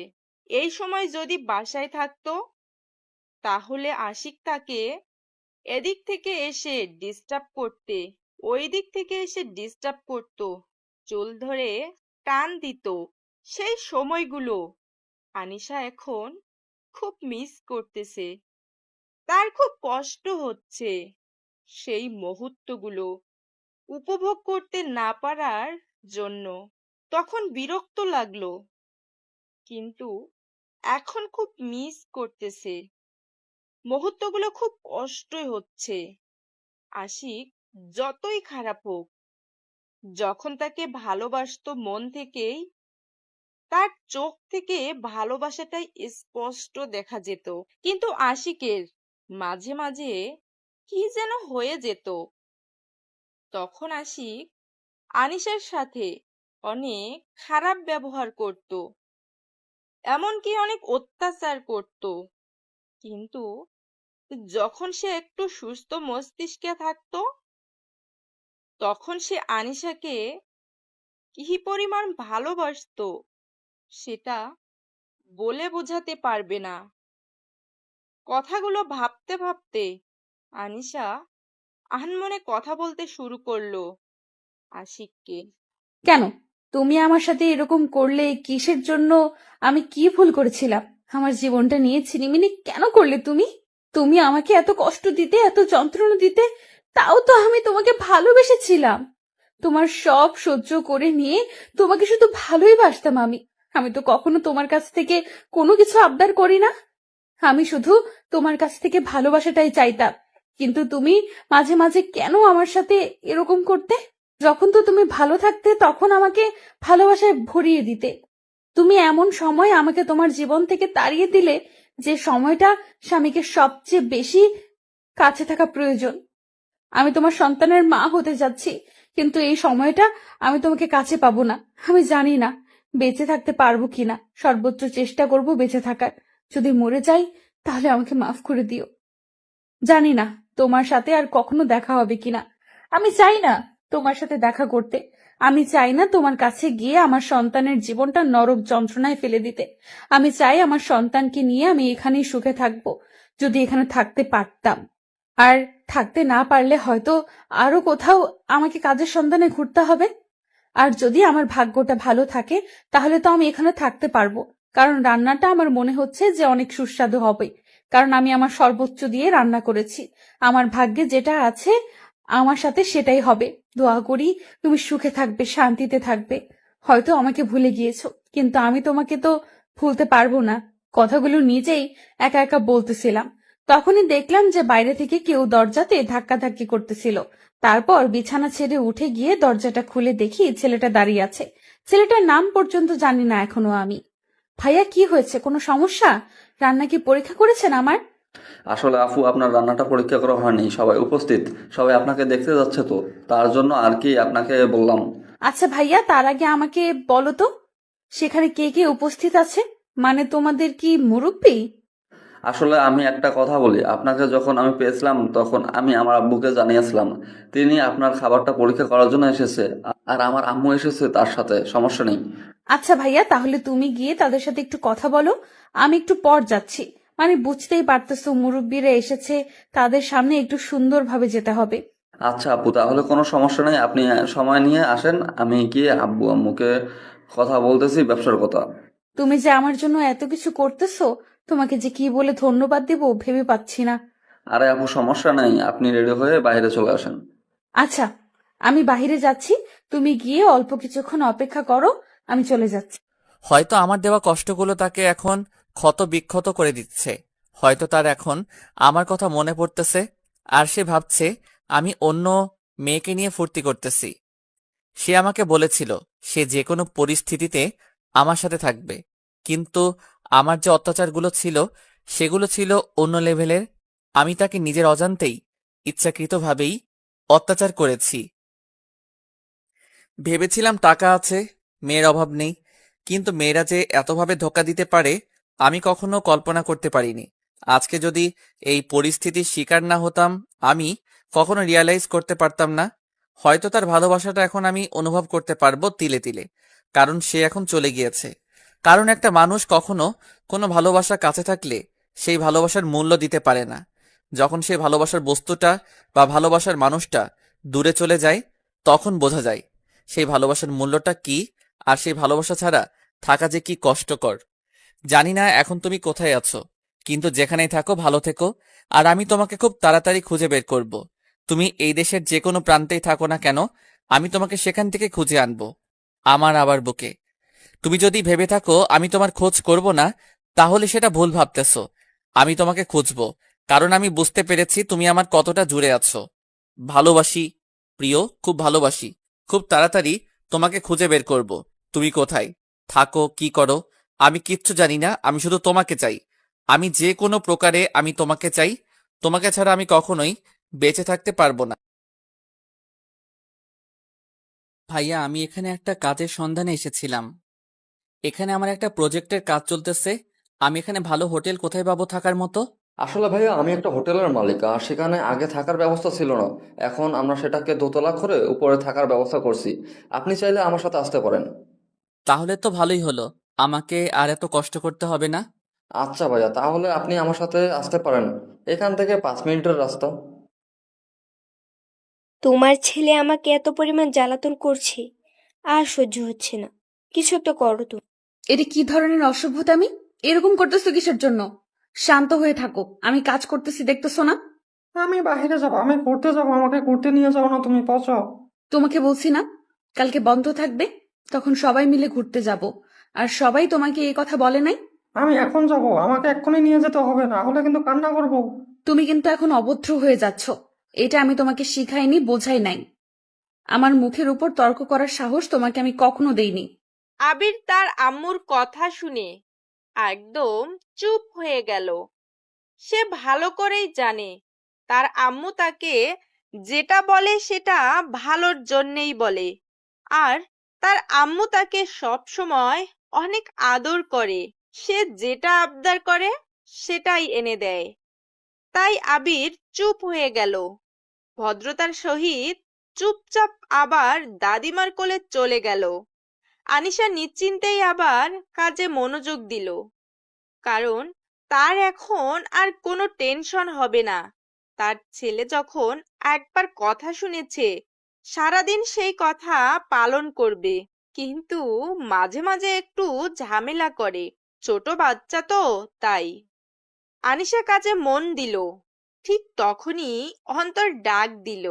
আপু, একটু বাইরে আসো তো, একটা লোকের সাথে যাও, তাকে তুমি উপরের রুম দেখিয়ে দাও, রুমটা ভালো মতো বুঝিয়ে দিয়ে আসো তো। ভাইয়া, আমি এখন যেতে পারবো না, কারণ রান্না বসিয়েছি আর তোমার ছোট আব্বু কান্না করতেছে। আমাকে একটু সুযোগ দাও। আচ্ছা আপু, তাহলে তুমি তোমার কাজ করো, আমি উপরে কাজ করে দিতেছি। আচ্ছা ভাইয়া, তাহলে আমি রান্নাটা শেষ করতেছি। আচ্ছা আপু, তোমাকে আর কিছু বলতে হবে না, আমি বুঝতে পেরেছি। এখন এত চাপ নেওয়ার কোনো দরকার নেই, তুমি আস্তে আস্তে রান্নার কাজটা শেষ করো। এখন লোকজন একটু কম হবে। আচ্ছা, আর যে মানুষটা এসেছে তিনি কি এখানে দুপুরে খাবে নাকি বাইরে থেকে খেয়ে এসেছে? আনিশার কথা শুনে আশিকের মনে কেমন জানি একটা চেনা কণ্ঠ উকি দিতে লাগলো। আশিকের মনের ভিতরে সেই মেয়েটার চিরচেনা কণ্ঠটা আবার ভেসে উঠল। এই মেয়েটার কথা শুনে আশিকের একটু সন্দেহ হতে লাগলো, কিন্তু কাউকে কিছু বলতে পারছে না। আসলে এখন কাকে কি বলবে, তাই সে চুপচাপ রইল আর মনের ভিতর কথাটা রেখে দিল, প্রকাশ করলো না। আচ্ছা ভাইয়া, আপনার সাথে কথা বলবো। সেই মেয়েটা আপনার কি হয়? আমার আফু হয়, কোনো সমস্যা? তার সাথে কি দেখা করবেন? ডাকবো? না না, দেখতে হবে না। ডাকবেন কিসের জন্য? আমি এমনিতে জিজ্ঞেস করলাম যে কি হয়, এর থেকে বেশি কিছু না। আর তাছাড়া আমার একটু ক্লান্ত লাগতেছে তো। আর তাকে বলে রাখবেন যে আমি তাকে আর তাকে বলে রাখবেন যে আমি দুপুর এখানে খাবো। বাইরে কোনো কিছু খেয়ে আসিনি, একটু কষ্ট করে উপরের জন্য খাবারটা দিয়ে আসে। আমাদের দায়িত্ব এটা, আমাদের কাছে এটাই পালন করতে হবে। আপনার কোনো সমস্যা হলে আমাদের জানাবেন, আমরা তাৎক্ষণিকভাবে আপনার উপকার করার চেষ্টা করব। আচ্ছা ভাইয়া, তাহলে এখন আমি উপরে যাচ্ছি। আপনি শুধু আমাকে রুমটা দেখিয়ে দিয়ে আসেন, বাকি কাজগুলো আমি করে নিতে পারবো। সমস্যা হবে না আমার। তারপর আশিককে অন্তর তার রুম দেখিয়ে দিয়ে নিচে নেমে আসলো। এসে দেখে যে তার ছোট আব্বু, মানে আনিশা আর আশিকের যে ছেলেটা আছে তাকে অন্তর সব সময় ছোট আব্বু বলে ডাকে, তার কাছে চলে গেল এবং তাকে কোলে তুলে নিয়ে আনিশার কাছে চলে আসলো। অন্তর আনিশার সাথে কোনো কথা না বলে চুপচাপ সেখানে দাঁড়িয়ে আনিশার রান্নার প্রতিভা দেখতে লাগলো। কারণ আনিশার রান্নার যে এইরকম একটা গুণ আছে সে কখনো কল্পনাও করতে পারেনি। তারা প্রথমে ভেবেছিল শহরের মেয়ে ভালো মতো রান্না করতে পারে না, কিন্তু পরে যখন তার রান্নার পরীক্ষা করলো তারা, তার রান্নার প্রতিভা দেখে সবাই মুগ্ধ হয়ে গেল। আর আনিশা আসার পর থেকে তাদের ব্যবসা এতটা লাভবান হতে ছিল, তারা যেটা কল্পনার বাইরে ছিল তাদের। তারা কখনো কল্পনা করতে পারেনি যে এই মেয়েটা তাদের ভাগ্য খুলে দিবে। আর আনিশা যখন একদম ভরপুর প্রেগনেন্ট হয়ে পড়েছিল তখন তাকে কোনো কাজ করতে দেওয়া হয়নি, নিজের বোনের মতো দেখেছিল ছেলেটা আনিশাকে। এভাবে তাকিয়ে আছিস কিসের জন্য বুঝতেছি না তো। ব্যাপার কি, কোনো কিছু বলবি? কিছু না তো, আমি তো তোমার রান্না দেখতেছিলাম আর শেখার চেষ্টা করতেছিলাম একটু। তুই আর কত আমার কাছ থেকে রান্না শিখতে চাইবি বলতো? আমি এখানে আসার পর থেকে তুই আমার রান্না শিখতে চাচ্ছিস, কিন্তু তুই মনোযোগ দিয়ে কোনো কিছুই করিস না। এখন শিখে কি করবো? তুমি তো থাকবে, চলে যাচ্ছ না তো, এখানেই থাকবে তাই না? অনেক সময় পড়ে আছে শেখার জন্য, শিখে নেবো। সেটা অবশ্য ঠিক বলেছিস। এবার তোর একটা গতি করতে হবে, তোর জন্য তো একটা লাল টুকটুকে বউ এনে দিতে হবে। একা একা আর কতদিন থাকবি? আমার কথা বাদ দাও, তুমি কবে আমার জিজুকে এনে দিবা সেটা বলো। ছেলেটা তো আর একা একা বড় হবে না, তাই বাবার প্রয়োজন হবে। আমার ছেলেকে বড় করতে আমি একাই যথেষ্ট, আমার সঙ্গীর প্রয়োজন হবে না। আমি চাই না আর কারো জীবনে জড়িয়ে যেতে। তাই বলে তুমি এভাবে সারা জীবন অপেক্ষা করবে সেই মানুষটার জন্য? আমি কারোর জন্য অপেক্ষা করি না, আমি আমার গতিতে চলি। তুই ভালো করে জানিস আমি কারোর জন্য অপেক্ষা করি না। আমি আমার ছেলেকে নিয়ে সারা জীবন কাটিয়ে দেওয়ার স্বপ্ন দেখেছি, যখন শহর ছেড়ে গ্রামে চলে এসেছিলাম তখন থেকেই। আচ্ছা, আমার ভুল হয়ে গিয়েছে, আর আমি কখনো এই কথাগুলো বলবো না, কারণ তোমার মন খারাপ হয়ে যায়। আমি লক্ষ্য করেছি অনেক দিন, তাই আর তোমাকে এই কথাগুলো আমি বলতে চাচ্ছি না। আচ্ছা, ছেলেটা কোথায় থেকে এসেছে? তাকে দেখে কি মনে হয় যে এখানে থাকতে এসেছে নাকি এমনিতেই 2 দিন থেকে চলে যাবে? দেখে তো মনে হলো থাকবে, মনে হচ্ছে। দেখি পরে কথা বলবো, সমস্যা নেই। টাকার কথা বলেছিস, অনেক তো হলো। এভাবে অনেক মানুষ তো ফাঁকিবাজি করে চলে গিয়েছে, তাই আর মানুষকে এভাবে প্রশ্রয় দেওয়া হবে না। আমি বাইরে গেলাম, তুমি একটু কষ্ট করে খাবারগুলো তার ঘরে পৌঁছে দিও আর টাকার কথা বলে এসো। আচ্ছা, দুজনে তো বেরিয়ে যাচ্ছিস, বেরিয়ে গেলে তো তোদের খোঁজ খবর কিচ্ছু পাওয়া যাবে না। তাড়াতাড়ি ফিরে আসিস, বুঝছিস? মামা ভাগ্নে যেখানে আপদ বিপদ নেই সেখানে। আমরা একসাথে যতক্ষণ আসছি আমাদের কোনো আপদ বিপদ আসবে না আল্লাহর রহমতে। সেটা না হয় বুঝলাম, কিন্তু তাড়াতাড়ি ফিরে আসিস, বুঝছিস? কথাটা বলে অন্তর আবিরকে নিয়ে বেরিয়ে পড়ল। আনিশা আবার রান্নার কাজে ব্যস্ত হয়ে পড়ল।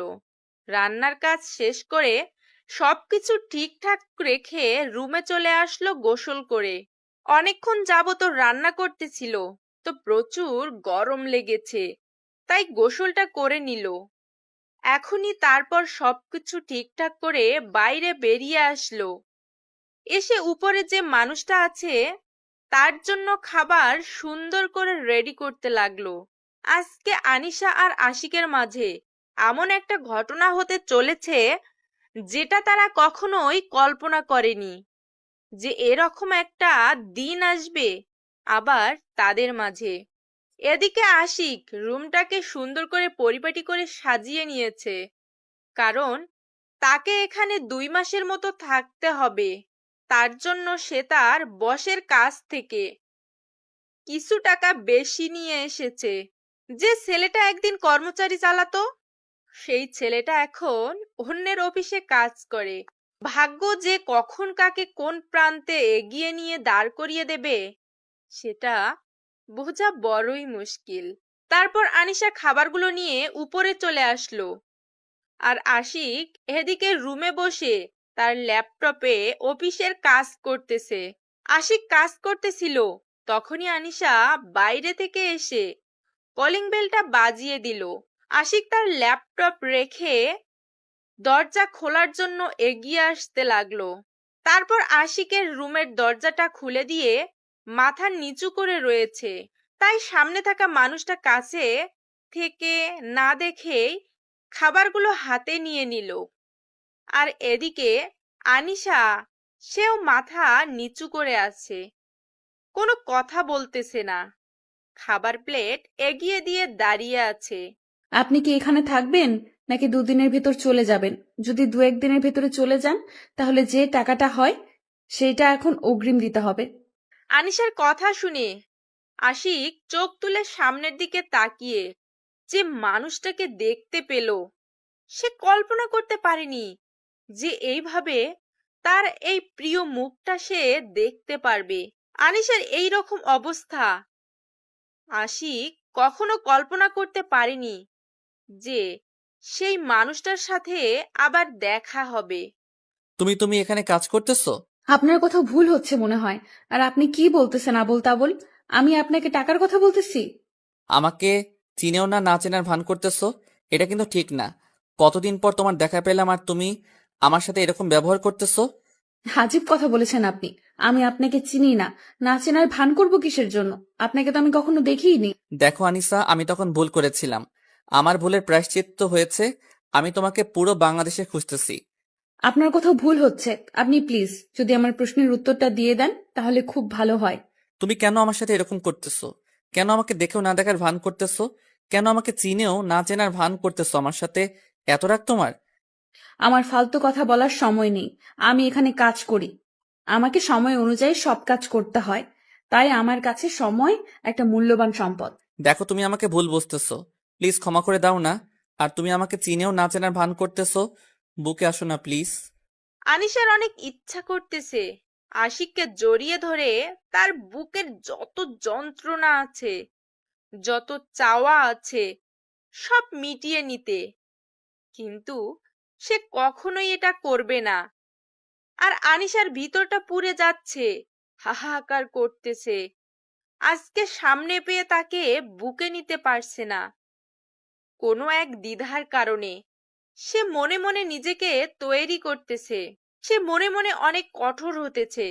সে নিজেকে নিজে বলতেছে এভাবে ভেঙে পড়লে কখনোই সে পৃথিবীতে বেঁচে থাকতে পারবে না। তাকে অনেক কঠিন কথা বলতে হবে, কঠিনের থেকেও কঠিন। তে কথা না বলে কোথায় যাচ্ছ? আমার সাথে তোমাকে কথা বলতে হবে, আর আমার প্রশ্নের উত্তর তোমাকে দিতেই হবে। আমি কারো কথা শুনতে বাধ্য না। আর আপনাকে যেটা বলেছি সেটার উত্তর দেন। আপনি কি এখানে থাকবেন নাকি চলে যাবেন 2-1 দিনের মধ্যে? এই নাও তোমার টাকা। আর এখন আমার কথার উত্তর দাও তুমি, না হলে কিন্তু কি করব ভেবে পাচ্ছি না। এভাবে কথা বললে কিন্তু এখান থেকে জীবিত ফিরে যেতে পারবে না। বুঝতে পারতেছেন? এখানেই মেরে গুম করে দেব। তুমি কেন আমার সাথে এরকম করতেছো? আমি কি ক্ষমা পাওয়ার যোগ্য না? আমাকে কি ক্ষমা করা যায় না? আপনি আজব কথাবার্তা বলতেছেন। কারণ হচ্ছে যে আমি আপনাকে যেহেতু চিনিই না, তাহলে আপনার কিসের উত্তর দেব আমি বুঝি না। দেখো, মাথা গরম করাবে না কিন্তু। এতদিন তোমাকে খুঁজেছি, পাইনি, আর আজকে পেয়েছি। আর আজকে তুমি নাটক শুরু করে দিয়েছো। ক্ষমা করবে কিনা সেটা বলো। আপনি কিন্তু একটু বাড়াবাড়ি করতেছেন। এটা কিন্তু কখনোই ঠিক না। আপনি আমার সাথে এরকম বাড়াবাড়ি করতে পারেন না, যেহেতু আমি আপনাকে চিনি না। তুমি আমার সাথে এরকম ব্যবহার করতে পারো না। তুমি এখানে দাঁড়িয়ে আমার সাথে কথা বলবে। চলে যাচ্ছ কিসের জন্য শুনি? ভুল করেও আমার পেছনে পেছনে আসবেন না, তাহলে কিন্তু খবর খারাপ হবে বলে দিলাম। এখান থেকে বেঁচে ফিরতে পারবেন না। প্লিজ আমাকে মাফ করে দাও, না হলে আমি বাঁচতে পারবো না। প্লিজ আমাকে মাফ করে দাও। আমি বুঝতে পেরেছি তোমাকে ছাড়া থাকা আমার কতটা কষ্টকর। কেন আপনি আমার সাথে এরকম ব্যবহার করতেছেন? বলতেছি তো আমি আপনাকে চিনি না, তারপরও কেন আপনি আমার সাথে এরকম জোর জবরদস্তি করতেছেন বুঝি না। আমি বুঝতে পেরেছি তোমাকে ছাড়া আমার চলবে না। কখনো তুমি জানো এই 4টা বছর আমি বুঝতে পেরেছি তোমাকে ছাড়া আমার চলবে না কখনো। তুমি জানো এই 4টা বছর আমার কিভাবে কেটেছে? আমার ভিতরে কতটা জ্বালা যন্ত্রণা গিয়েছে। প্রতিটা দিন, প্রতিটা রাত আমি তোমাকে পুরো বাংলাদেশ তন্ন তন্ন করে খুঁজেছি। আমার যত পরিচিত মানুষ ছিল সবাইকে তোমার ছবি সেন্ড করেছি, শুধু তোমাকে খুঁজে পাওয়ার জন্য। কিন্তু তোমার খোঁজ পাইনি আমি। এত তাড়াতাড়ি আমাকে পাওয়ার জন্য এত আকুলতা কিসের জন্য? আমি তো গ্রামের খ্যাত মার্কা একটা মেয়ে, আর আপনার মায়ের কাছে একজন কাজের মেয়ে। আপনার কাছে শুধু একজন ভোগ্যপণ্য। আর আপনার তো কোটিপতি মেয়ে আছে, তাহলে আমাকে লাগবে কিসের জন্য? তুমি বিশ্বাস করো, সেদিনের পর আমি রিয়ালাইজ করতে পেরেছি যে তুমি ছাড়া আমি কতটা একা। তোমাকে ছাড়া আমি কখনোই চলতে পারবো না এতটা পথ। এতদিন যেহেতু চলতে পেরেছেন, তাহলে এখনো চলতে পারবেন, কোনো সমস্যা হবে না। আমাকে আমার মতো থাকতে দেন। আর আপনি আপনার মতো এখানে কাউকে বলবেন না যে আপনি আমার সেই অতীত। তুমি এরকম করতেছো কিসের জন্য? চলো না ফিরে যাই আমরা আমাদের আগের বাসায়, আগের ঠিকানায়। তুমি কেন আমাকে এভাবে অবহেলা করতেছো? আমি বুঝতে পারতেছি না।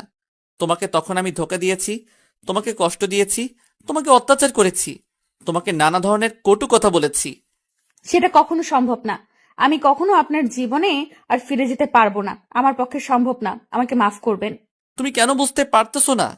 আমি সত্যি তোমাকে ভালোবাসি। তোমাকে ছাড়া আমি আর চলতে পারবো না।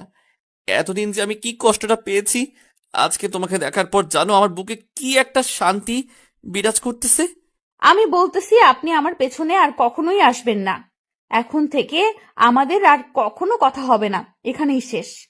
কি বলতেছো এসব কথা? আমি বুঝতেছি না। আমি তোমাকে ছাড়া থাকতে পারবো না। প্লিজ তুমি আমাকে মাফ করে দাও। প্লিজ প্লিজ প্লিজ, আমি তোমার হাতে ধরে বলতেছি, তাও তুমি আমাকে মাফ করো। এখানে কিন্তু সিন ক্রিয়েট করতেছেন আপনি। যে কেউ দেখে ফেললে আমার মান সম্মান চলে যাবে। এখানে সম্মানী ব্যক্তি একজন আমি। সবাই তো আমাদের পরিচয়টা জানে না, তার জন্য হয়তো এরকম ভাববে। কিন্তু আমাদের তো যায় আসে না, তাই না? আমরা স্বামী স্ত্রী। কিসের স্বামী স্ত্রী? আমরা কোনো সময় স্বামী স্ত্রী না। আপনি আমার সাথে কোনো কথা বলবেন না, এখান থেকে চলে যান বলছি। আর যদি থাকতে চান তাহলে আপনি আপনার মতো থাকেন, আর আমার মতো আমাকে থাকতে দেন। আমাকে এখন ডিস্টার্ব করবেন না। আপু, তুমি এখানে কি করতেছো? আর এই মানুষটাকে কি চেনো? নাকি তোমাদের কথা কিছু শুনলাম তাতে মনে হচ্ছে তোমরা একে অপরকে চেনো? সেরকম কিছু না, আমরা এমনিতেই কথা বলতেছিলাম টাকার বিষয় নিয়ে। আর সেখান থেকে এমনিতেই একটু কথা বলতেছিলাম, তার থেকে অন্য কিছু না। আর তুই ওকে এখানে নিয়ে এসেছিস কিসের জন্য? কান্না করতেছিল, তোমার কাছে নাকি যাবে তার জন্য নিয়ে আসলাম। আর তুমি এখানে কি করো? নিজের কাছে আসো, একটু অপরিচিত মানুষের সাথে তোমার কিসের কথা? আমিও তাই বলতেছিলাম ওনাকে, যে আমার সাথে এত কথা না বলে তোমার সাথে কথা বলতে বলেছিলাম। কিন্তু দেখো আমাকে উল্টা প্রশ্ন করতেছে। এই মানুষটাকে বুঝিয়ে বল তিনি যেন যা কথা আছে তোর সাথে বলে, আমার সাথে যেন কোনো কথা না বলে। তুমি তাহলে আবিরকে নিয়ে নিচে যাও, আমি ওনাকে বুঝিয়ে বলতেছি। যদি না বোঝে তাহলে ওনাকে এখান থেকে তাড়িয়ে দেবো। এর থেকে তো আর কোনো সমাধান থাকবে না, তাই না? উনি টাকা দিয়ে ফেলেছে, তাই তাকে তাড়িয়ে দেওয়া যাবে না। আর কথা হচ্ছে তিনি থাকতে চায় থাকবে, আমাদের তো সমস্যা নেই। কিন্তু যা কথাবার্তা আছে শুধু তোর সাথে বলবে। আমি আর উপরে আসবো না। আচ্ছা, তাহলে তুমি আবিরকে নিয়ে যাও, আমি তাকে বুঝিয়ে বলতেছি, তোমার কোনো সমস্যা হবে না। তোকে এখানে কোনো কথা বলতে হবে না, তুই চুপচাপ আমার সাথে আয়। এখানে তো আর কোনো কথা বলা লাগবে না, সেটা তো বলেই দিলাম। উনি তো শুনে নিয়েছে, তাই না? ছেলেটা কিন্তু অনেক কিউট হয়েছে। আর কতদিন এভাবে চলবে? সে তো একা একা আর বড় হতে পারবে না। লোকটা কি বলতেছে আপু, আর আমি কি ধরে নিতে পারি এই ব্যক্তি তোর অতীত? তোকে এখানে থাকতে হবে না, তুই চল তো আমার সাথে। আর ওনার যা লাগে আমি সব কিছু দিয়ে রেখেছি। আর রাতের আগে কোনো কথা বলা লাগবে না। উনি কাজের সন্ধানে এসেছে, কাজ করুক, আমাদের কি? আমি যেটা বলেছি ভেবে দেখো। আমি যেটা বলেছি ভেবে দেখো, কিন্তু আমি কিন্তু তোমাকে না নিয়ে এখান থেকে কোথাও যাব না, সেটা মাথায় রেখো। আপনি এসব কি বলতেছেন? আমার আপুকে আপনি কোথায় নিয়ে যাবেন? আপনাকে এখানে থাকা লাগবে না, এই নেন আপনার টাকা, আপনি চলে যান এখান থেকে, আপনাকে আমি এখানে রাখতেছি না। বড়দের সম্মান দিয়ে কথা বলো অন্তর, না হলে কিন্তু থাপ্পড় খাবি। বড়দের সম্মান দিয়ে কথা বলো অন্তর, না হলে কিন্তু থাপ্পড় খাবি। এখান থেকে চল, এখান থেকে চল আমার সাথে। আর এখানে এক মুহূর্তও থাকতে চাচ্ছি না। উনি থাকবে, টাকা দিয়েছে, ওনার খাবার সময় মতো পৌঁছে দিবে, ঝামেলা শেষ। আচ্ছা আপু, তুমি যেহেতু বলতেছো সেটাই হবে, আমি আর এখানে কোনো কথা বলবো না। এখন আমি চুপচাপ হয়ে গেলাম, তোমার যা খুশি তাই করো, কিন্তু আমি চাই তুমি সুখে থাকো, তোমার মাঝে যেন আর কোনো কালো মেঘের ছায়া এসে ভিড় না করে। আচ্ছা, তাহলে আর কোনো কথা হচ্ছে না এখানে। যে যার মতো আছে থাকবে, আমরা কেউ কাউকে ডিস্টার্ব করব না। সে যেন আমাদের কাউকে ডিস্টার্ব না করে, তাহলেই চলবে। তুমি এত কথা বলতেছো কিসের জন্য আমি বুঝতেছি না। তুমি চলো আমার সাথে, আর এখানে এক মুহূর্ত তোমাকে দেখতে যাচ্ছি না, তোমার উপর আসা নিষেধ। অন্তর, আবির, আনিশা তিনজনের নিচে চলে আসলো। কিন্তু আনিশার মনের ভিতর অজানা একটা মায়া কাজ করতেছে। সে নিজের অজান্তেই পিছনে ফিরে আশিকের দিকে এক পলক তাকিয়ে নিল। যখন আনিশা আশিকের দিকে তাকিয়েছিল, আশিক তখন আনিশার দিকে তাকিয়ে চোখ মেরে দিল। আনিশা তখন আশিকের দিকে রাগী দৃষ্টিতে তাকিয়ে রইল। আর আশিক তখন তার সেই মায়াবী মুচকি হাসিটা দিয়ে দিল, যেটা দেখে আনিশা সহজেই আশিকের প্রেমে বারবার পড়ে যায়। কিন্তু সে নিজেকে এতটাই কঠিন করে তুলেছে যে এখন সেই মায়াটা আর কাজ করে না আশিকের উপর। তারপর আনিশা আবিরকে কোলে তুলে আদর করলো, কপালে একটা চুমু এঁকে দিল। আর আশিক সেটা দেখে রাগে ফুঁসতে লাগলো, কারণ তার ছেলে তার সামনে থেকে চলে যাচ্ছে, কিন্তু সে কাছে নেওয়ার মতো সাহস পাচ্ছে না, কারণ সে তো একটা অপরাধী। তার অপরাধের ক্ষমা হয় না। সে যে ভুলগুলো করেছে সেটা কখনোই ক্ষমা পাওয়ার মতো না। কারণ যখন সে প্রেগনেন্ট ছিল তখন তো আশিক তাকে দূর দূর করে তাড়িয়ে দিয়েছিল তার বাসা থেকে। একটা মেয়ের যখন স্বামীকে সব থেকে বেশি কাছে থাকা প্রয়োজন, তখনই তো আশিক তাকে দূরে ঠেলে দিয়েছিল। কিন্তু আশিক মনে মনে ভাবতেছে সে এরকম ভুল আর কখনো করবে না।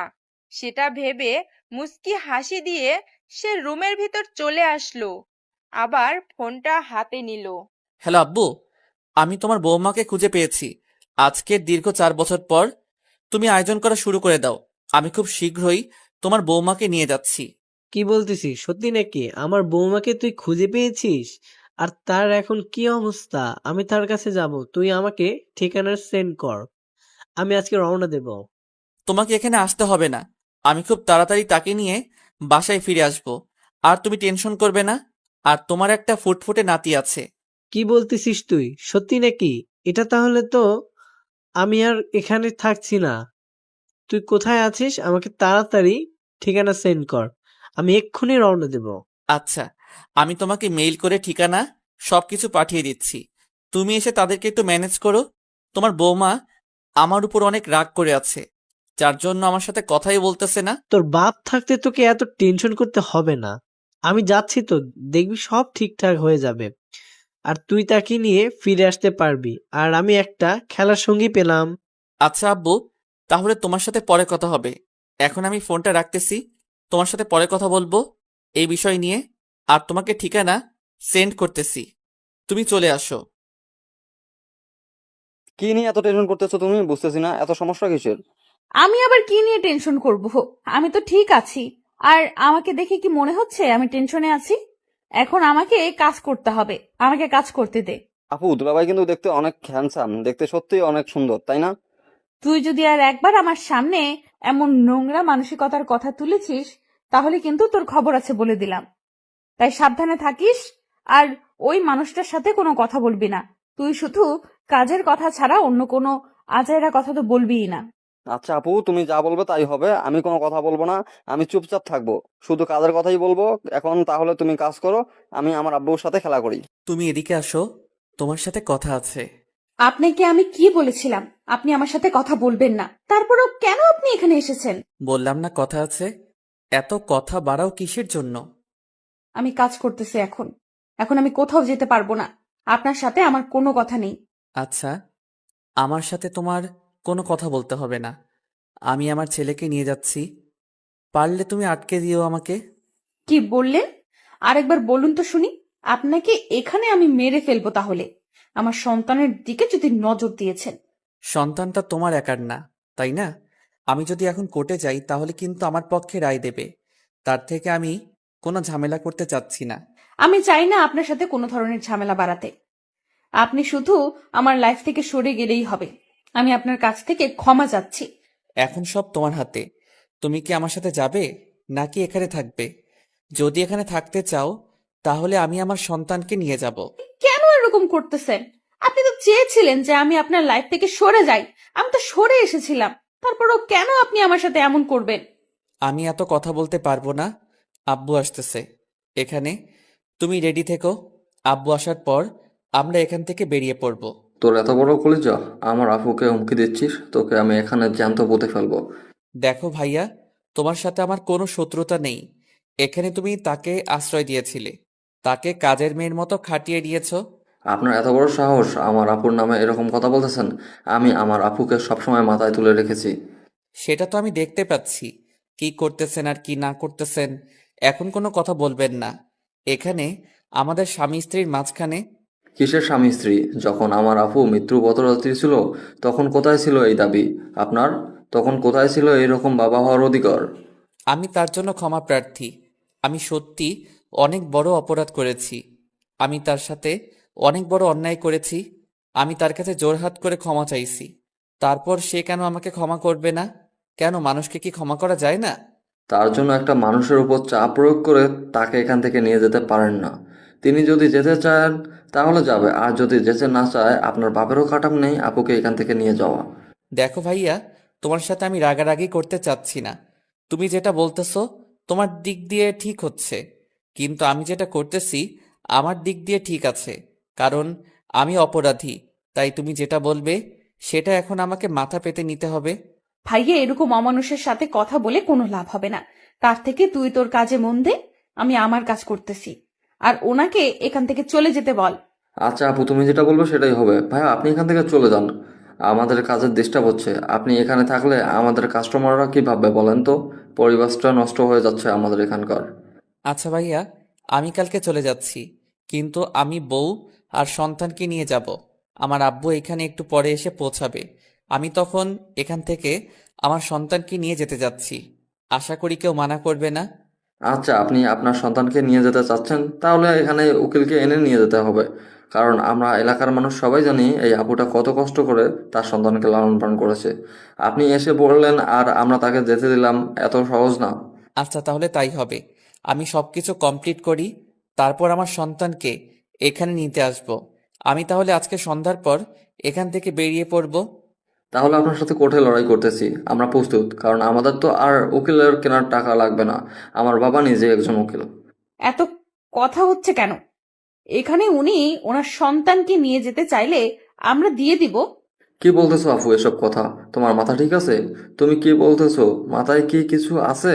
তুমি এত কষ্ট করে সন্তান লালন পালন করতেছো আর তাকে ছেড়ে দিবে এত সহজে? আমি চাই না আমার জন্য কারো কোনো ক্ষতি হোক, বা আমার জন্য আঙ্কেল এত বড় একটা ঝুঁকি নিয়ে কাজ করবে, তার সামনে কোনো বিপদ হতে পারে। কারণ খারাপ মানুষ কখনো মানুষের ভালো দেখতে পারে না। তুই তাহলে একা কিভাবে থাকবি? এতদিন ধরে না হয় আমাকে বলতিস যে তোর সন্তানকে নিয়ে তুই সারা জীবন কাটিয়ে দিবি। এখন আমার কথা বাদ দে তো। এখন তোর কথা তুই ভাব, আর আমার যা কপালে আছে তাই হবে। আর এই যে মিস্টার, আপনি আপনার সন্তানকে নিয়ে যেতে পারেন। আমরা কেউ কোনো রকম বাধা প্রদান করব না। আমার সন্তান কেন? আমি সন্তানের মাকে নিয়ে যেতে এসেছি, আর সন্তানকে নিয়ে যেতে এসেছি। তাহলে একজনকে নিয়ে অন্যজনকে ছেড়ে দেব কিসের জন্য? দেখেন, আমি এত কথা বলতে পারবো না আপনার সাথে। আপনার সাথে। আপনি এখান থেকে চলে যান, সেটাই ভালো হবে। আর আপনি আপনার সন্তানের দাবি করেছেন, আপনার সন্তানকে আমি দিয়েছি, নিয়ে চলে যান এখান থেকে। আমার উপর আপনার কোনো দাবি থাকবে না। কথাটা মাথায় রেখো। এখনো তুমি আমার বউ আছো, তাই তোমার উপর অধিকার আমার আছে। আমি আপনার কোনো কথা শুনতে রাজি না। আমি নিজে করে নিজে খাই। আপনার কথা শুনবো কিসের জন্য? আর যখন প্রয়োজন ছিল তখন তো আমাকে ব্যবহার করেছেন, আর এখন প্রয়োজন আছে আবার নিয়ে যাচ্ছেন। আমার ব্যবহার করে ছেড়ে দেবেন না, এটাই আপনার লক্ষ্য, তাই না? দেখো, আমি কোনো কথা বলতে চাচ্ছি না। যেটা বলতেছি সেটাই হবে। আমি কোথাও যেতে পারতেছি না এখান থেকে। আমি এখানেই থাকবো, এখানেই মরবো, এখানেই আমার মাটি হবে। আমি এখান থেকে কোথাও যাব না। আব্বু চলে এসেছে। দেখো, এখন তো একটু নিজেকে সামনে রাখো, নিজেকে কন্ট্রোলে রাখো। সামনে গিয়ে তাকে রিসিভ করে নিয়ে আসো। আমি পারবো না। কিসের জন্য যাব? আমার তো এখানে আপনাদের কাউকে চিনি না। সো আপনারা আপনাদের মতো থাকেন।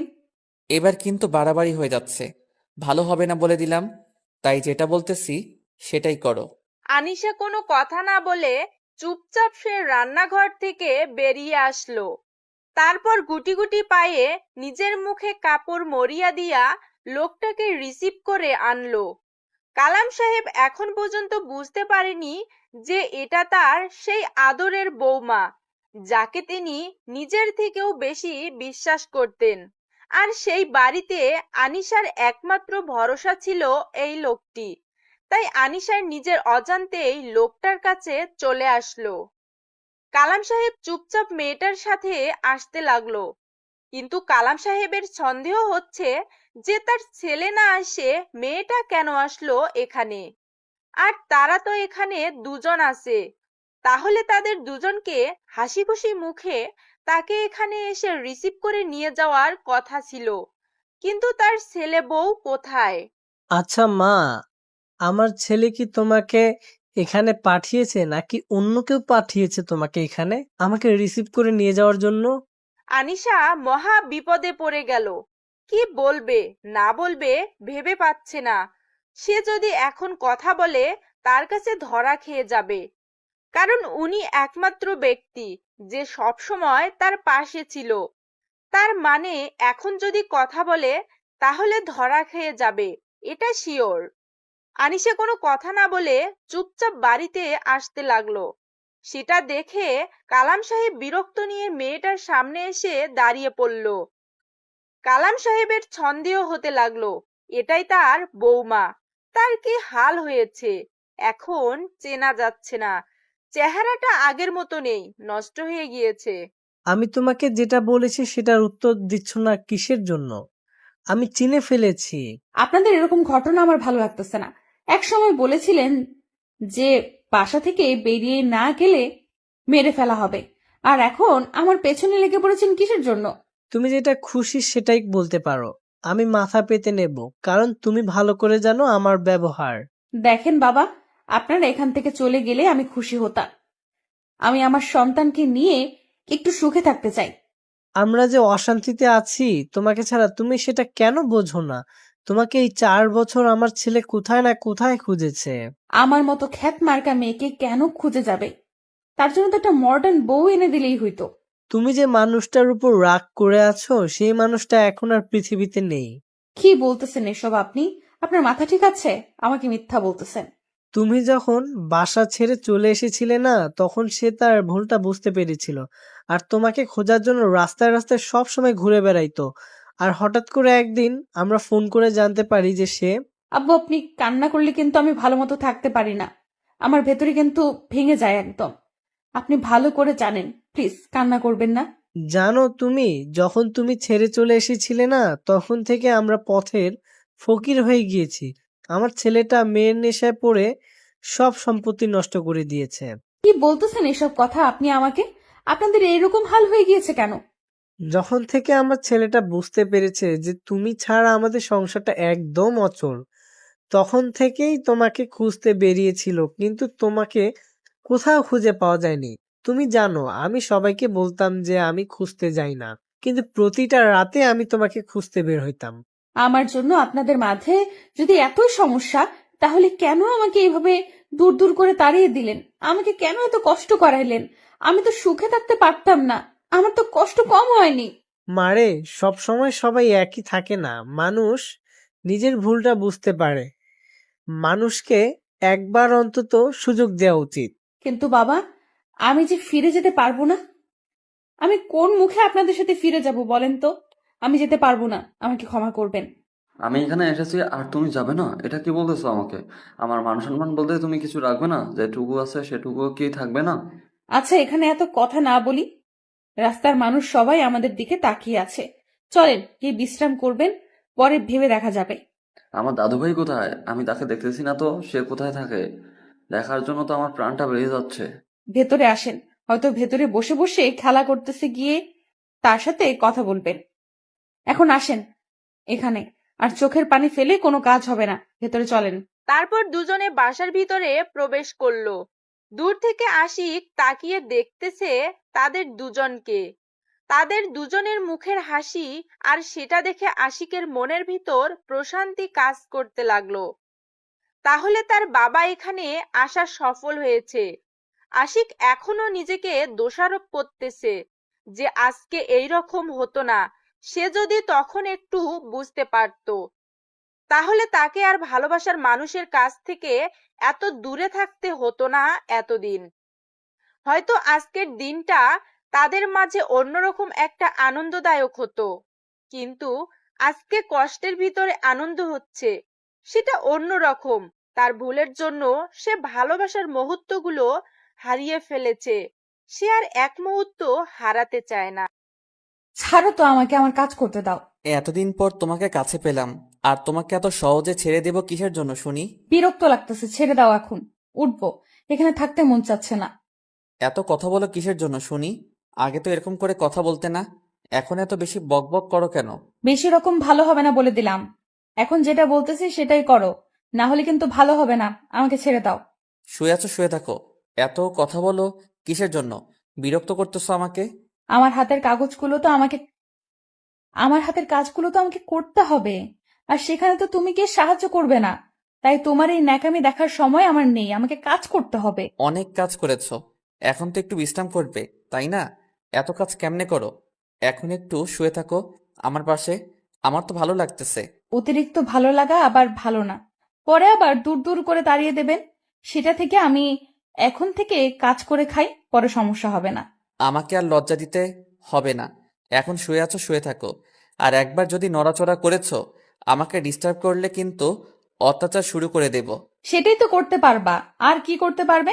অসহায় মেয়েদেরকে তো সব সময় দুঃখ কষ্ট দিতে ভালো লাগে। অনেক হয়েছে, আর কোনো কথা শুনতে চাচ্ছি না। এখন একটু আমার বুকে শুয়ে থাকো মাথা রেখে। আমার যে কাজগুলো আছে সেগুলো কে করবে শুনি? আমাকে আমার কাজগুলো করতে দাও, আর এখন ডিস্টার্ব করবে না।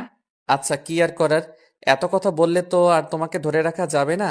এখন আমাদের ছেলের একটা বোন দরকার, তাই না? এটা পরে দেখা যাবে, এখন আপাতত লাগবে না তার বোন। আচ্ছা, আমার ছেলেটা কোথায় থাকে? তাকে তো সকাল থেকে তো দেখতে পাচ্ছি না, কই সে? এখন আমাকে কি ছেড়ে দিবেন? না এভাবে পেটের উপর হাত রেখেছেন কিসের জন্য? ছেড়ে দেন আমাকে। এতক্ষণ তো তুমি তুমি করে বলতেছিলে, এখন আবার আপনি হয়ে গেলাম, ব্যাপার কি? এখানে কোনো ব্যাপার স্যাপার নাই, এখানে কোনো ব্যাপার স্যাপার নাই। এখন যেটা বলতেছি সেটাই করেন, না হলে কিন্তু আমি চিৎকার করতে বাধ্য হব। এখনো তুমি ছোট বাচ্চা না যে চিৎকার করবে। এখন তোমার একটা বাচ্চা আছে, তোমার একটা মান সম্মান আছে, তাই না? ভালো লাগতেছে না বলে দিচ্ছি, তারপরও কেন আপনি আমার সাথে জোর জবরদস্তি করতেছেন? বললাম তো পরে, এখন না।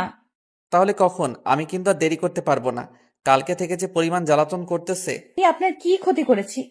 আপনি কেন আমাকে সেখান থেকে নিয়ে এলেন? তারা কি কষ্ট পেয়েছে দেখেছেন তাদের দিকে তাকিয়ে একবারও? তারা কি তোমাকে সেখানে বসিয়ে রেখেছিল যে তারা কষ্ট পাবে? তোমাকে দিয়ে তো তারা কাজ করিয়ে নিয়েছে, তাই? তার মতো স্বার্থপর মানুষ কখনো মানুষের ভালোবাসা দেখবে না, শুধু কাজগুলো দেখবে। সেটা ভালো করে জানি। আর তারা কি পরিমাণ যে আমাকে ভালোবেসেছিল সেটা আমার মন জানে, আর আমি জানি। আর আপনার তো শুধু আর আপনারা তো শুধু উপরটা দেখেছেন।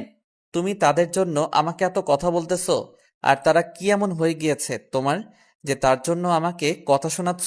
আপনি সেটা বুঝবেন না, কারণ একজন অভদ্র কুলাঙ্গার মানুষ কখনো মানুষের ভালোবাসা বুঝতে পারে না। যে শুধু টাকার উপরে সবকিছু ডিপেন্ড করে, টাকাই তার কাছে সবকিছু, সে কখনো মানুষকে ভালোবাসতে পারে না।